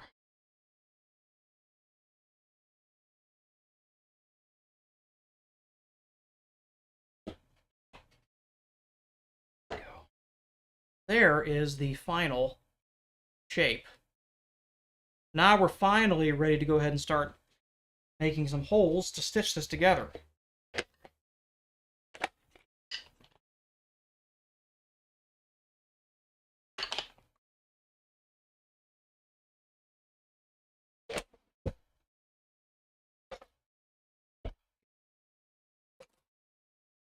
Requisite tools out here. Now you'll remember when I was gluing this, I deliberately left unglued these sections here quite a bit, actually. You'll see why in a second here, what the purpose of that was. First, we're going to very gently mark some stitching lines here.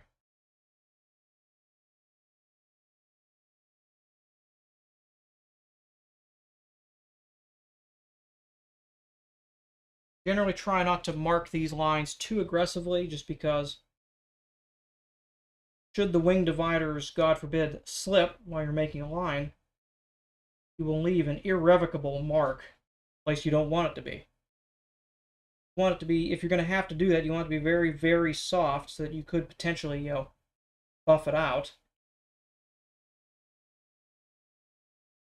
Also, just not putting a lot of force, not a lot of tension on it, for me, reduces the chances of there being a catastrophic slip. So before I do this, I want to, sometimes while cutting, you reveal a place that needs a little extra glue. I want to do that now. Try and get these worked down now before I go in and punch any holes. It's all bonded. See? Teeny tiny bit of delamination there.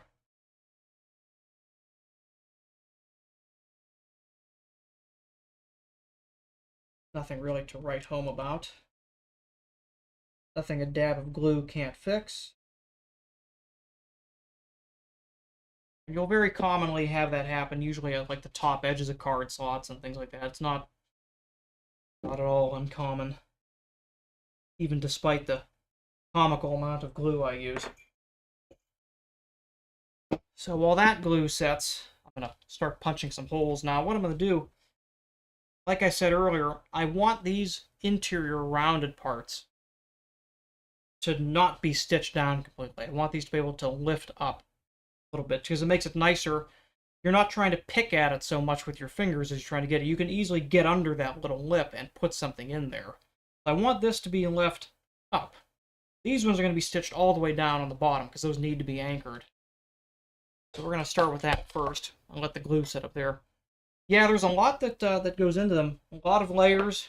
Because you got to figure each of these pieces is 2 pieces on top of each other. And the bottom part is also 2 pieces. This is 3 pieces. So you end up getting areas, with 7, 8 layers in them pretty commonly. I'd say it's relatively rare for me to have a wallet that has fewer than 8 layers altogether. And I think the most I've ever done was arguably something that should not have been done, and I tried to talk him out of it, but I did it anyway. It was a combination card wallet with... It's basically, if you took a Louis Vuitton pocket organizer, the 2 sides of it, the one with the angled slots and the one with the 3 regular card slots, I put them on 2 different sides of a card wallet and made it all out of glazed alligator. So the end result of that one, I think the bottom edge of that wallet ended up being like either 14 or 15 layers of leather, which was just insane. I still can't believe I did it, and I'll never do another one. And it looked amazing, but my word, what a nightmare to put together that was. But me being the fool that I am said, yeah, sure, I'll try it. So that's how you learn. I'm looking at here. Start.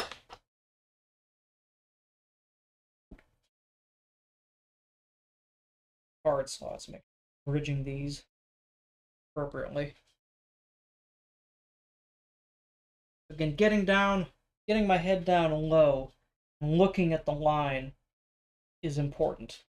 looking at the line, looking at the alignment of the chisels. Are they lined up on the stitching line where it needs to go, where I've marked? Are they lined up vertically? Only when they are, drive it through. There we go. Notice that Aqualim, that contact glue, it binds quite a lot to the chisels. It becomes a real bastard to pull them out. But it's good glue. You notice that even fighting it like that, that edge held together. And once we stitch it, it's going to hold together even more.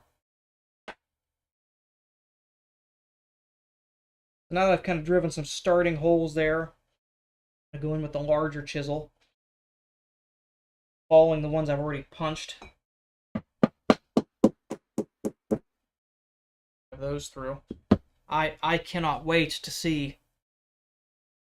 It's been hidden from us this whole time. We haven't got to do it, but I'm really, really excited to see when this thread gets paired with this this interior taupe. I think it's going to come. It looks good now. It's going to come to life when we get that on there.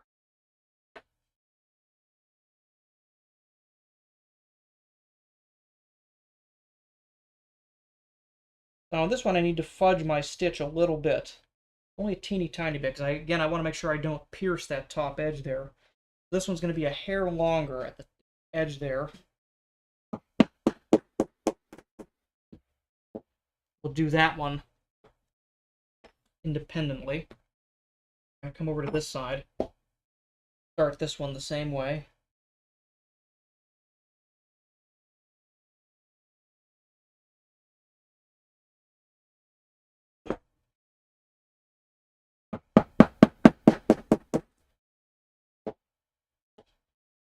This thread comes from Korea. It is the brand is Vinimo, size number 8. It's a machine bonded polyester thread.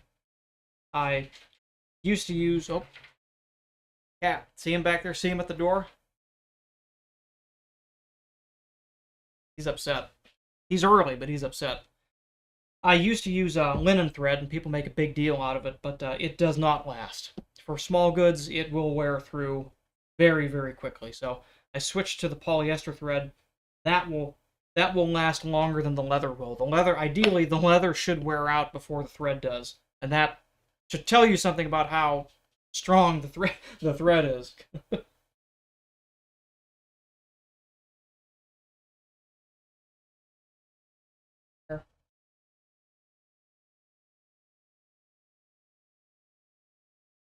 Do a little bit of play on both sides there with getting that to bridge properly. So I'm going to give myself ample room to come back and create that stitch line by hand.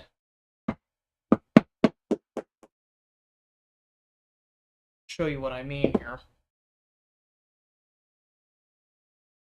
So if I were to line that up there with these holes I have, I'd actually be piercing the top of this edge right here. I need to come forward a little bit. You probably could do it just as is. I don't think there will be that much necessary to do to make that look right. That one I should.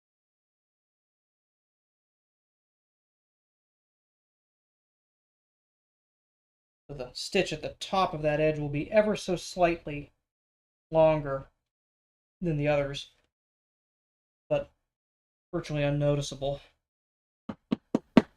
Whereas if it had pierced the top, you would certainly notice that.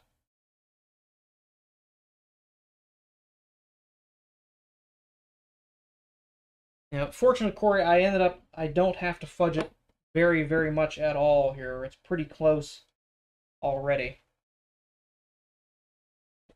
When you start having to do it quite extensively, then you can run into trouble a bit there. But this one here was pretty close as is.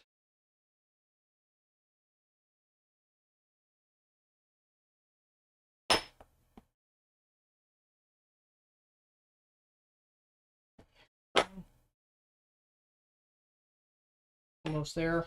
Lot going into just a couple of stitches here.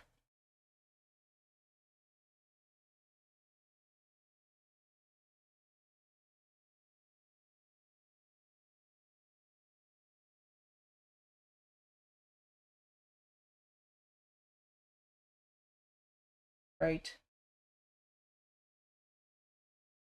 there.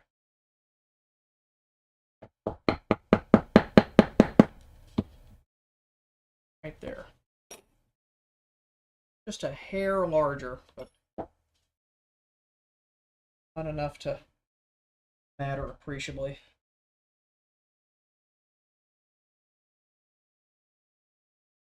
Go back through, tighten that up. So that should do. So let's come back up to the top here. We're going to do the same up here, but unlike down at the bottom,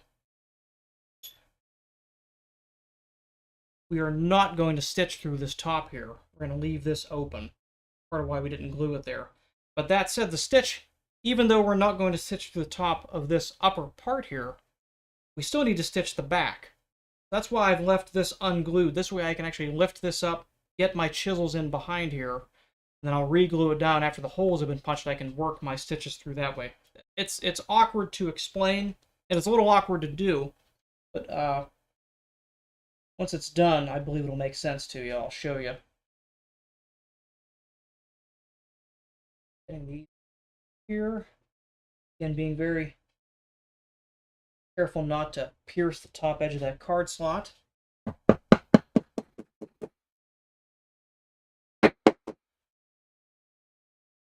It depends on the color of the thread, really. Certain colors of thread look better with short versus long stitches, and it's just kind of a case-by-case basis, really. In this case, I'm opting to go with a slightly longer stitch, just because for the place that it's in, a shorter stitch really wouldn't be feasible, and that's just kind of a judgment I've come to make from experience, really. I couldn't really explain to you why I know that, I just do. And my advice would be just keep doing more of it, and you'll eventually kind of learn yourself where a short stitch works and where a long stitch works. Just kind of one of those things that you feel in your gut.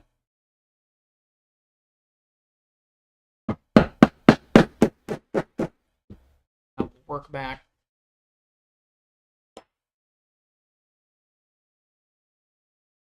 Corners here.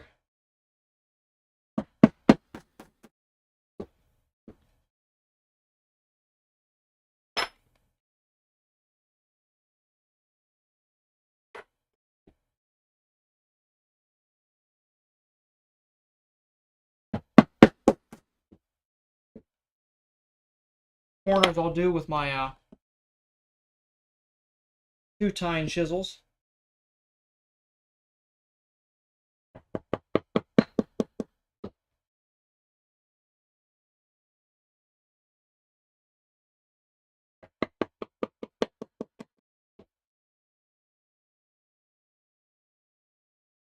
You notice what I do to walk around the corner. Take the 2-tine, I'll put 1 tine in the last hole I've punched. Just mark a hole right there. Then I know I can move the chisel over. I get 2 angled holes that are still spaced appropriately.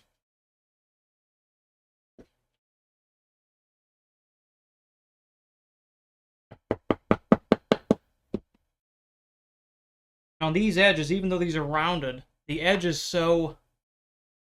The curve is so shallow that you can actually do it with a couple long, straight punches and you just don't see it. So these, even though they're cut on a curve, they're not actually punched on a curve. They're multiple angled, polygonal punches, I guess you'd call it. There.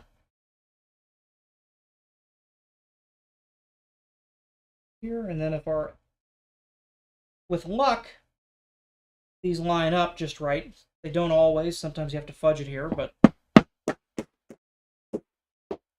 luck of the draw. Let's see. And in our case, we're pretty lucky. Pretty damn close to spot on perfect. No fudging needed.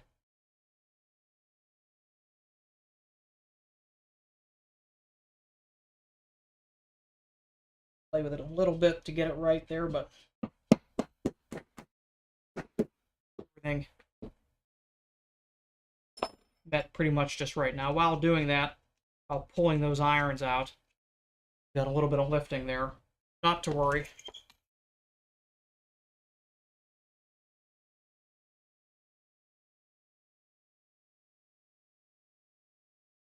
Working glue in there on the edge. If you can't get it directly inside the gap, you can just build it up on the flat and take your spatula, push it down in there. That also works equally well. Finger and clean up any excess there. Now, we're going to hammer these holes closed anyway. So that'll really set that glue in there.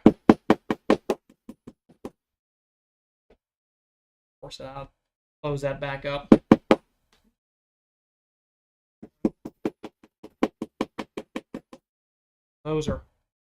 That's nice and sealed up there. That's not uncommon to have happen when you're exerting such outward forces on these. Need my dividers again. Shallow line there. See? I think I'm going to turn my lamps on. Hopefully that's not too distracting there, but actually not. Kind of a shady day today. Not a lot of natural light coming in. I've noticed I'm getting a lot of dark shadows on the screen there. So there's our holes punched on this side. We've come up to here. What I'm going to do, I'm going to get this other side all done up on the top here, and then I'll show you how we're gonna carry this stitch line behind this flap here. Let's carry on with what we were doing here.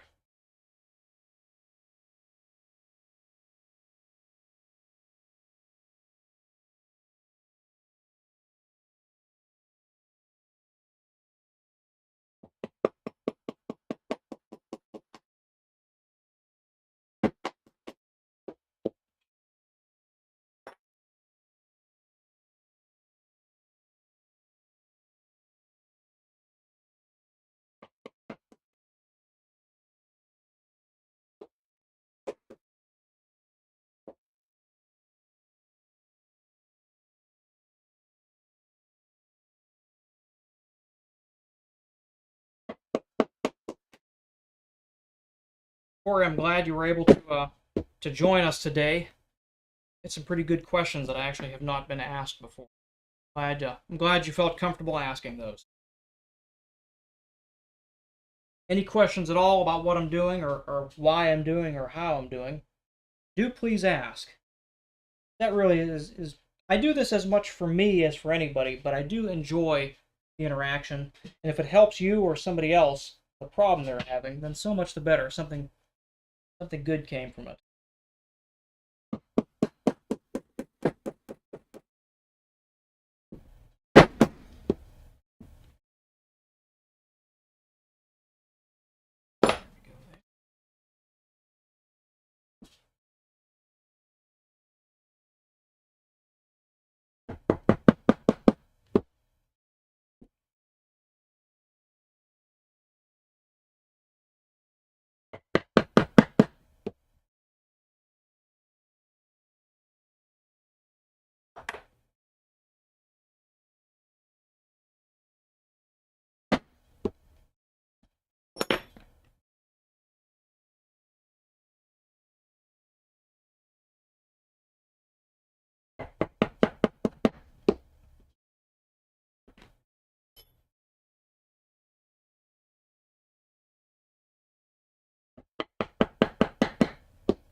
Almost done punching holes.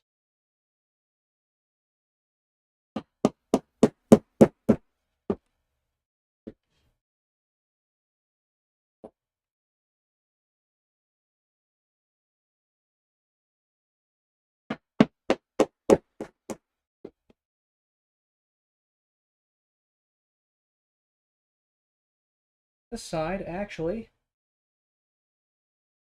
just about the same. Just about perfect. We're going to get one very ever so slightly shorter stitch than the rest of them. That, in my opinion, acceptable. I bet you don't even see it. Roger, I usually stitch about 1/8 of an inch in from the edge. The only reason I do that is I find that with the dimensions of the things I make, I find that looks the nicest.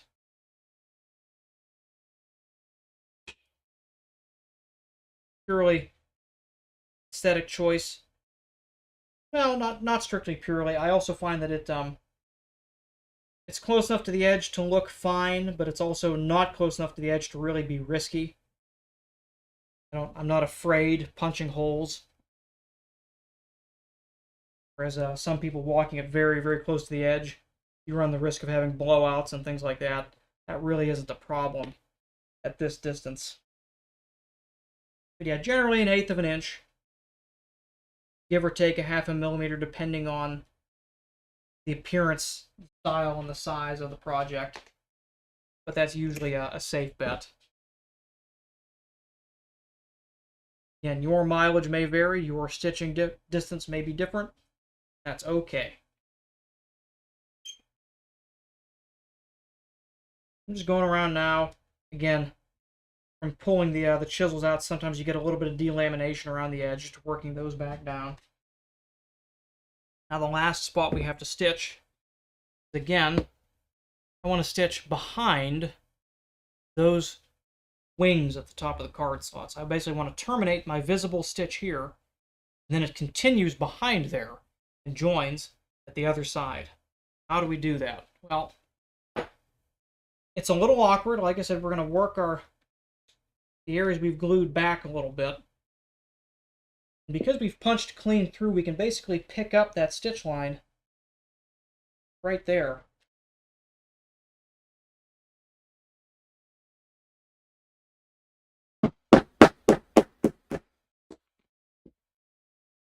And we'll do the same on the other side. Yes, a crease definitely changes it. Now we're going to do the same on this side. We're going to peel it back, and you'll notice if you look in there, you can see right at the tip of my right index finger, I can get the light on it properly. There we go. We just need to join those stitches there. So most of those stitches will actually be behind this card slot, and look at that. They just line up absolutely spot on. Perfect. Wonderful. Now we actually have to re-glue this down a little bit, but that's no matter. Yeah, so there you go. So yeah, you can see it there. Our stitch is contiguous. It does not actually stop, but it visibly stops here, and it leaves this open at the top. So you can get your hands down there and reach in there, and that's just a good bit for functionality. It'll make it much nicer for Jason to use it in the end there. A little awkward to achieve, but certainly nice when it is done. We're going to take a couple steps to ensure that we get this lined up, because even lifting up that little teeny tiny bit, you can sometimes stretch things in ways that you don't really anticipate. I'm just going to go back to my Seiwa glue here, because we've really got most of the structure is held in place by the other glue there. Certainly be enough to bond this small section here. But even so, I'm going to take some precautions. I'm going to run a needle through the hole at the front there to make sure that I've got it lined up right.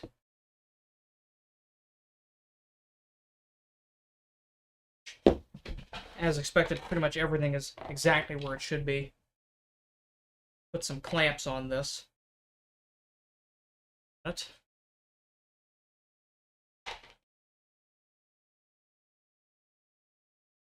Here.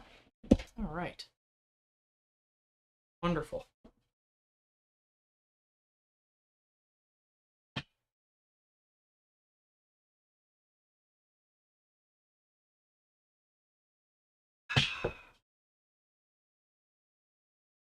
After that's been lined up, we can take these needles out.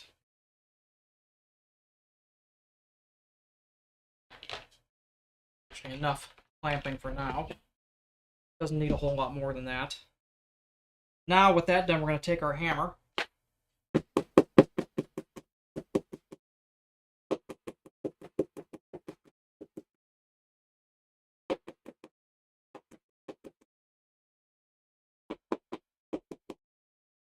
Some places like this, I can't really get hammer adequately. I use the ball end of the maul. That. It's important to note that when I'm using the hammer, I am coming in almost at like a 30-degree angle here, because I don't want to, even though this is polished very smooth, I don't want to get this sharp edge impacting in the leather there, because it will leave a mark.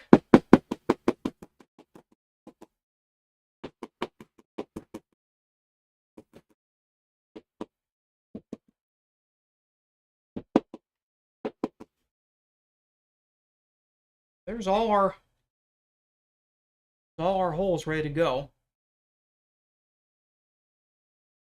I think what I'll do, I'll stitch across the top edge here and then call it a day, because it's already going on 2 o'clock. But that way you'll at least get to see some of the stitches, and you'll get to see the end result of that little trick there.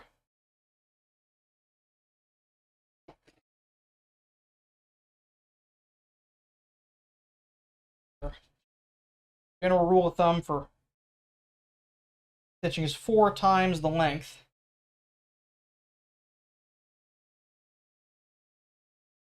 Is enough for me.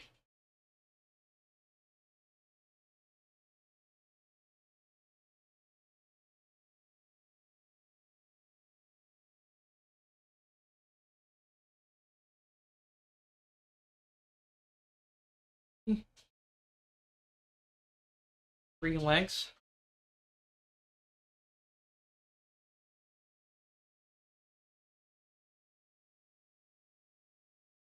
Four lengths. Scissors out. That should be plenty. Oh, geez, Corey, thank you so much. I appreciate that. It's very kind of you. Thank you. I'm glad this was beneficial to you. Thank you so much. Very much appreciated. I absolutely will enjoy coffee on you for the next one.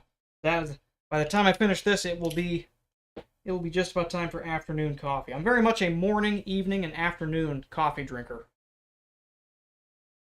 The tea I generally drink while talking a lot, just because I find that the mint helps me quite a bit. Yeah. I have no real means of modulating the volume of my voice, kind of like that Will Ferrell sketch on Saturday Night Live all those years ago. I always talk loud. There is no quiet talk for me. God forbid if I'm explaining something. I get into my Wyatt explaining voice. Borderline mansplaining, so forgive me if I come across that way. It's just kind of, I don't know why I sound like this, I just do. There's our needles threaded. Give me a second here. I'm going to pitch the camera down. I'm going to put it to the black screen just so I don't make anybody sick. Give me a second here.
Thank you, Jason. I forgot to unmute the microphone. I had it muted while I was shifting the camera around. Good call. Thank you very much. I was saying there, from the literal first stitch, I already love the way these colors work together. So Jason, I'll send you a picture of this still photos you can take a look at after it's done. I know it doesn't really convey that well over the video there. But other Jason Williamson, good looking out. Thank you for letting me know.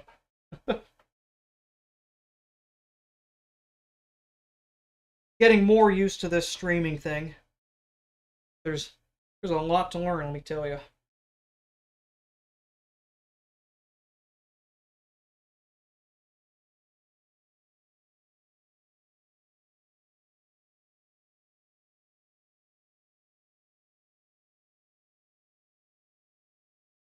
Nothing particularly exciting here. And this early part is always kind of a awkward part because there's so much thread to work with and my arms are only so long. It takes a good while.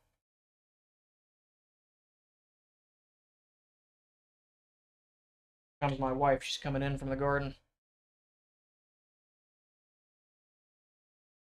I thought she was. I don't know where she went.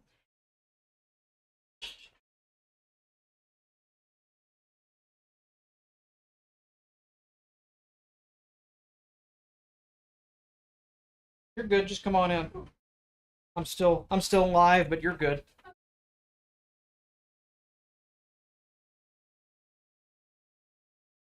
It's getting pretty warm here today. I think tomorrow is going to be up around 90 degrees.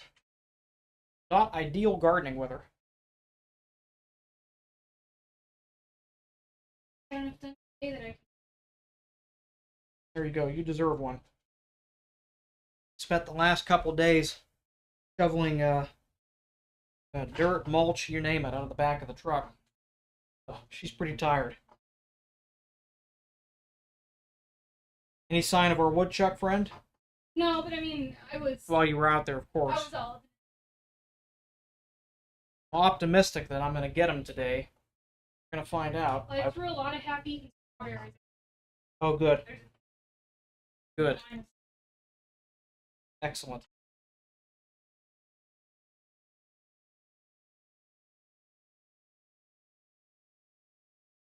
Did you feed the cats? I have not yet.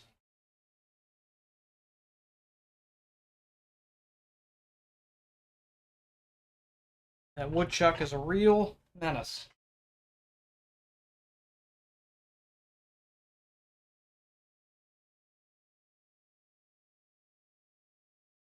You know, I tried to think of a sea story to tell today while I was stitching. I couldn't think of one. Despite all of the sea stories I know, I could not come across any that I felt particularly compelling or relevant enough to tell on stream. If you have any requests, I'm certainly open to it. I realize that there's not a whole lot to view while I'm stitching here. I'm going to shift the camera a little bit here. Try to get a closer shot of looking. You can see a little bit. We're getting some nice contrast right there. I'm liking the way that's looking. There is visible contrast, but it's also, at the same time, it's quite subtle. Not in your face, which is exactly what we wanted. This was not an in-your-face wallet.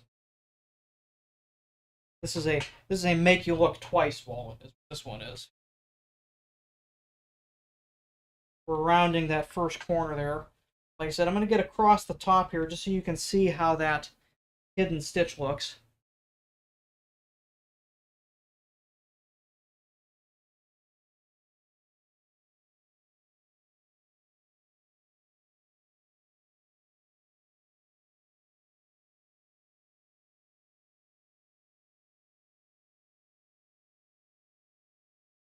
Just slow going around here.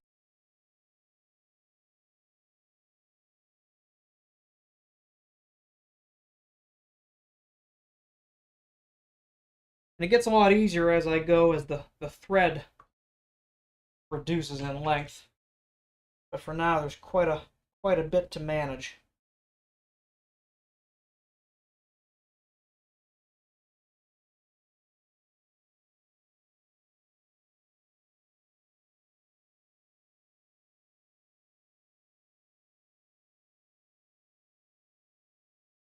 Like a grass mowing party going on across the street, so forgive me if there's a lot of extra noise coming through there.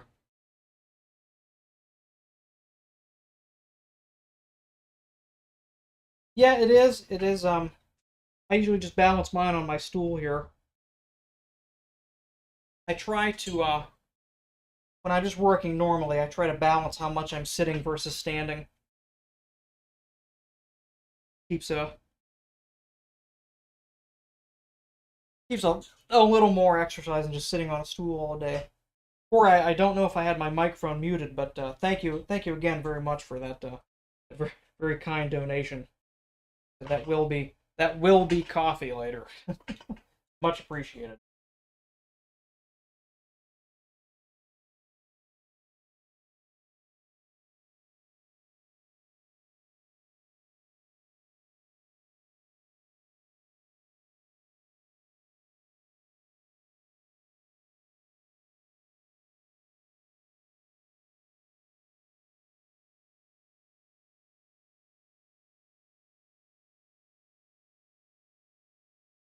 This has been a rather slow sales month. Actually, the end of May was the end of my first 2 months as an official full-time leather worker. And it still, at this point, is rather feast or famine. I had not planned on being here at this point until next year, or a year earlier than I anticipated through various circumstances. I'm going to see how it goes, but June has been a pretty dead month of sales so far, which doesn't altogether surprise me. With school getting out and everything else going on, people are just not thinking about this stuff right now. Jason, I generally try to do around 2 to 3 a week. If I had not been streaming yours, I would have actually, the next day, I would have finished this. You probably would have had it by now. But since I waited for the stream, I worked on other things through the week. But generally, on a good week when I'm not feeling lazy, feeling well motivated, I can usually do about 2 to 3 good-sized projects a week. Sometimes, depending on what it is, more. But by good size, I would say, bifolds of various types. Hard wallets I can usually do in a day, sometimes in a single sitting, just because they're, by virtue of the fact that they are much, much smaller and less complicated. But some of these end up being multi-day affairs, and I just kind of pick my way through as I go. So I'll finish up yours here probably today or tomorrow, and then get to edge painting it, which will take a day or so. I'll just kind of leisurely do that, give it plenty of time to dry, and work on it that way. And I'll work on other things in between while I'm waiting for the paint to dry. So I would say by the end of this week, I should have it all done, photographed, and in your hands by the end of next week. I thank you for being so patient with that. Here, we're getting to the first. I'm going to try and get... And this does not extend. Thought that extended and it doesn't. I'll try to just get closer to it here. You can see I'm coming up here on this flap part. A special hidden stitched area that we did, so we're getting there. I want to show at least that before I end the stream and give my vocal cords a break.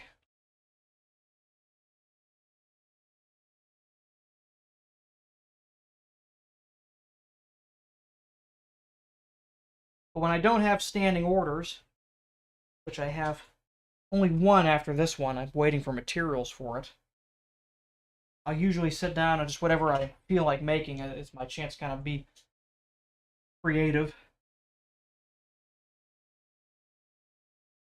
Think about it. Okay.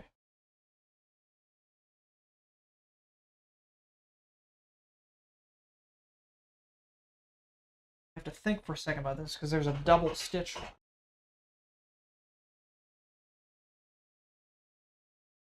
going to go through this one. I'm not really tensioning this down too much yet.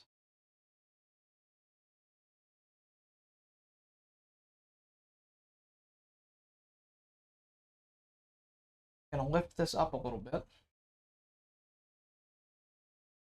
Back through. Actually coming out. You'll notice, you can see I'm coming out of the back behind this one.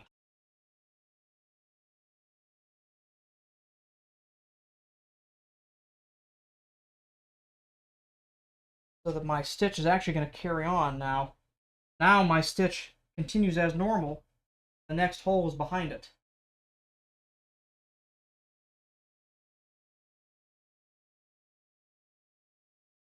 A little tight working in there.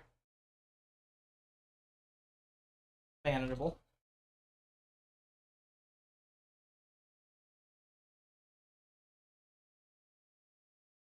Put a knot there.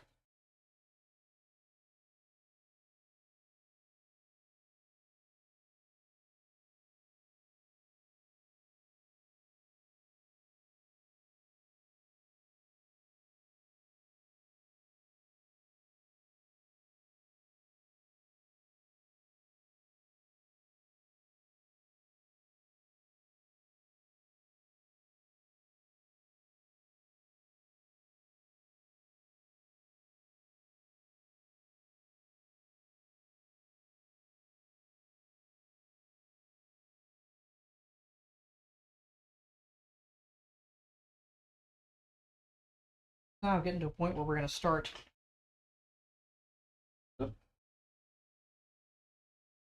Just now getting to a point where we're going to see the thread, rather the stitch, peeking out from behind. Little flap.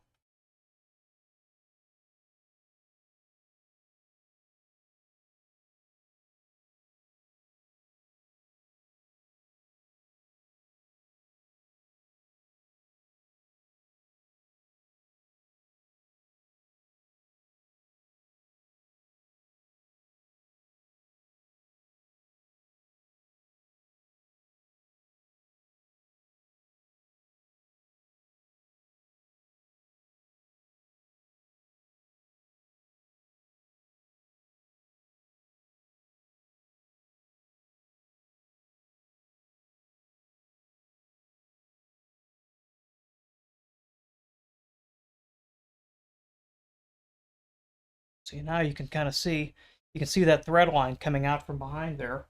So that's still a single continuous stitch line, but it leaves this open. And you have that much more. You have an extra, all told at the top, it gives an extra full inch of additional space to fit your hands, things in there, to get down into these deeper recessed pockets. So a big difference on usability from that little thing right there.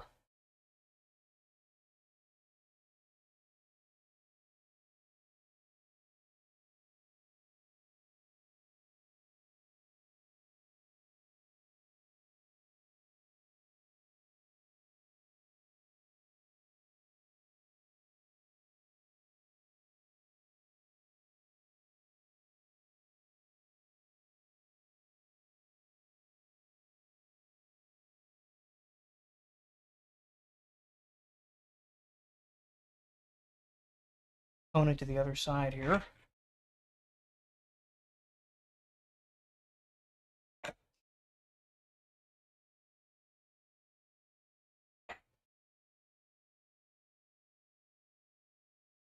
I think we'll finish up.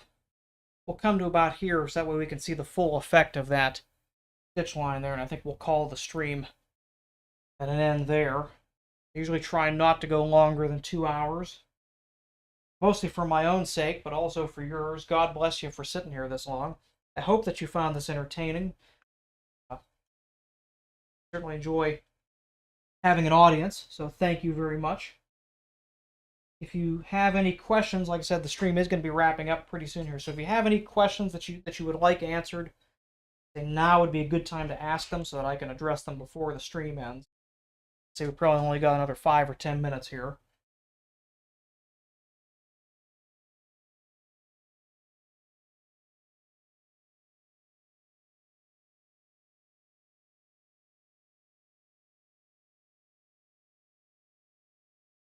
Now we're coming in from the other side.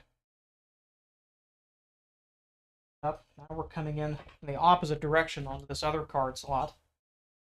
Same concept as before. Working in the stitch line behind it.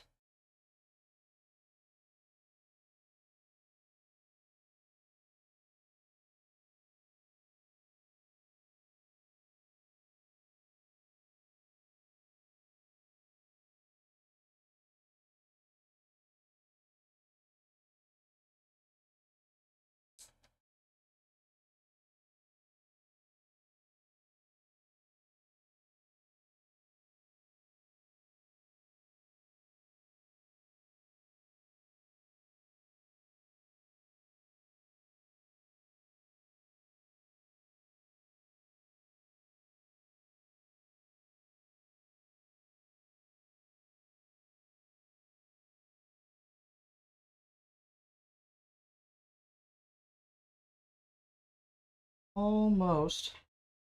To come through the other side here, I think.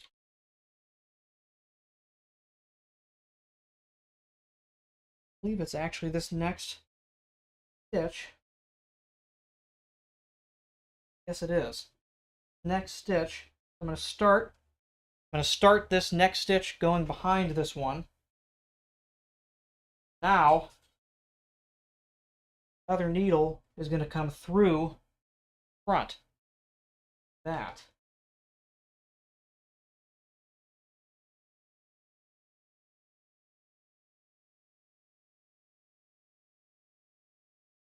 Work. Had a little bit of delamination going on there that I want to work some glue in, but it was just too awkward to do it while I was lifting it up like that. Now I'll take a second, work a little bit of glue into that space with my awl. Go. Pinch that shut.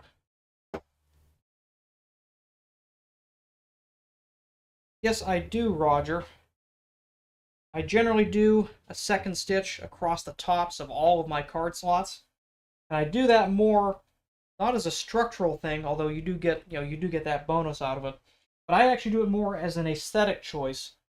And I find if you're doing card slots that step down, in other words, that do not lay flush, if you do a single stitch there, it actually makes the stitch line look staggered because it's following the staggered shape of the card slots. I came to find that doing a second stitch, a double stitch at the top edge, actually balanced out the appearance of that and made the stitch line look straighter. That's how I started doing it. Even though I don't stagger my card slots anymore, I still do that double stitch. I'm actually going to do right here. I do one stitch as normal. And then I take the other needle. Usually I do needle on the back, but just one needle. Come back through the same hole. Going slow to make sure that the threads align nicely.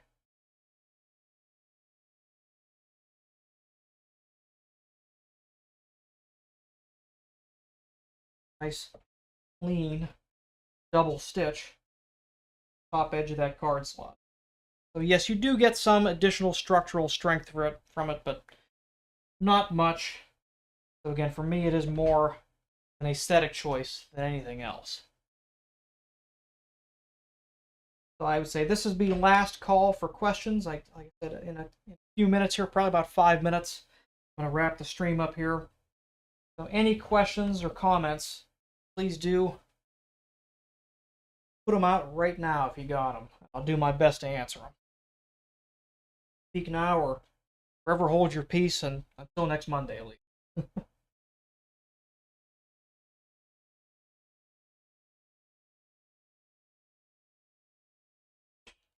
So again, I've come to the top edge of this card slot. I'm going to do a double stitch here again.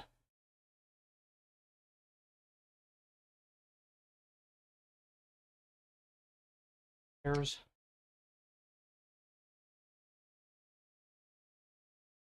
normal stitch there, and taking the rear needle through from the back.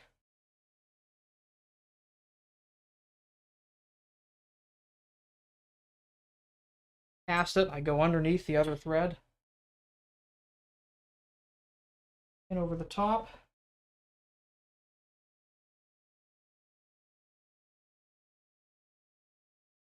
Here's our nice, smart-looking double stitch.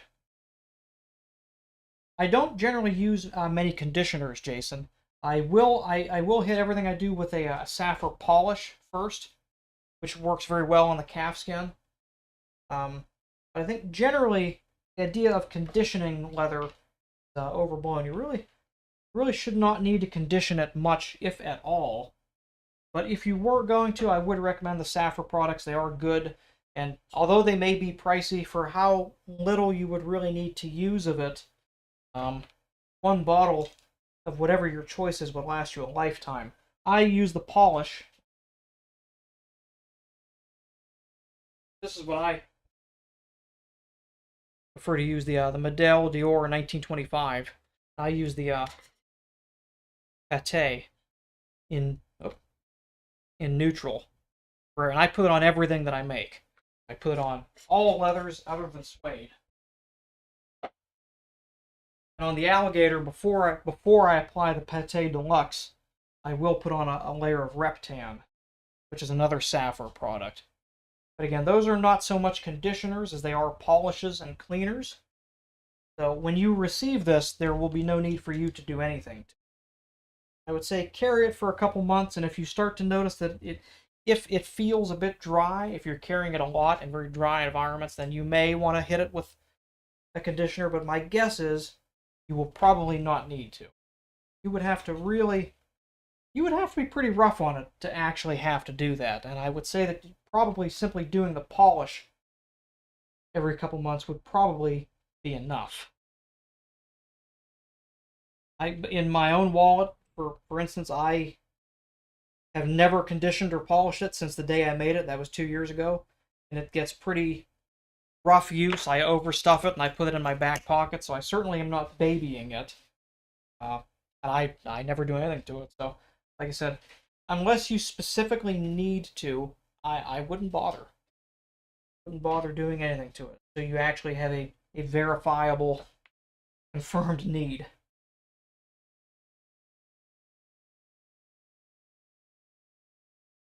I'm going to finish this stitch line to the corner and call it a day for the stream.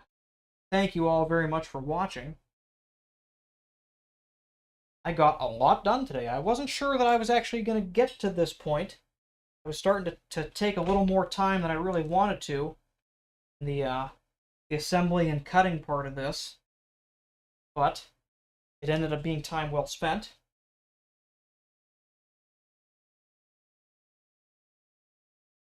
Now that I've started to use up some of the thread, it's going a little bit quicker now. It's not quite as awkward. Used up almost half of my thread.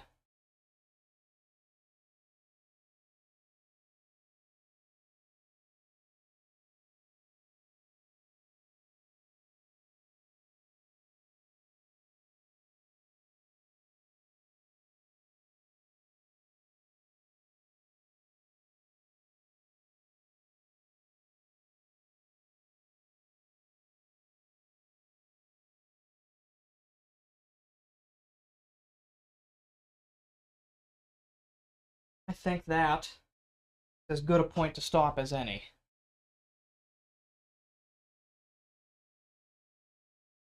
Take it out and let you take a look at. So we got quite a fair bit done today. Got it about a third of the way stitched. Got this beautiful alligator back on there. And as you can see, it's a little hard to tell from the color of the camera there, but it'll show up in the stills. This thread is pulling this color of the outside to the inside now and bringing it together into one contiguous piece that goes together. I love it. I am very, very, very excited to get this all stitched and creased up. They always look a little bit bland until that crease goes on there. It is remarkable how much that crease adds to the overall appearance of these. So I'm stoked. Again, I thank you all very much for joining me. Jason, thank you for entrusting me with the commission and for taking time out of your day to watch this. I should be back next week unless something crazy comes up. Wish me luck today. I'm gonna try to get this done stitched, and then I'm in some prime groundhog time, so I'm gonna go take a watch for him and see if he shows up and see if I can't deal with this problem of mine. So again, wish me luck, and I hope that you guys have a good day. Thank you again for watching, and we'll see you next week.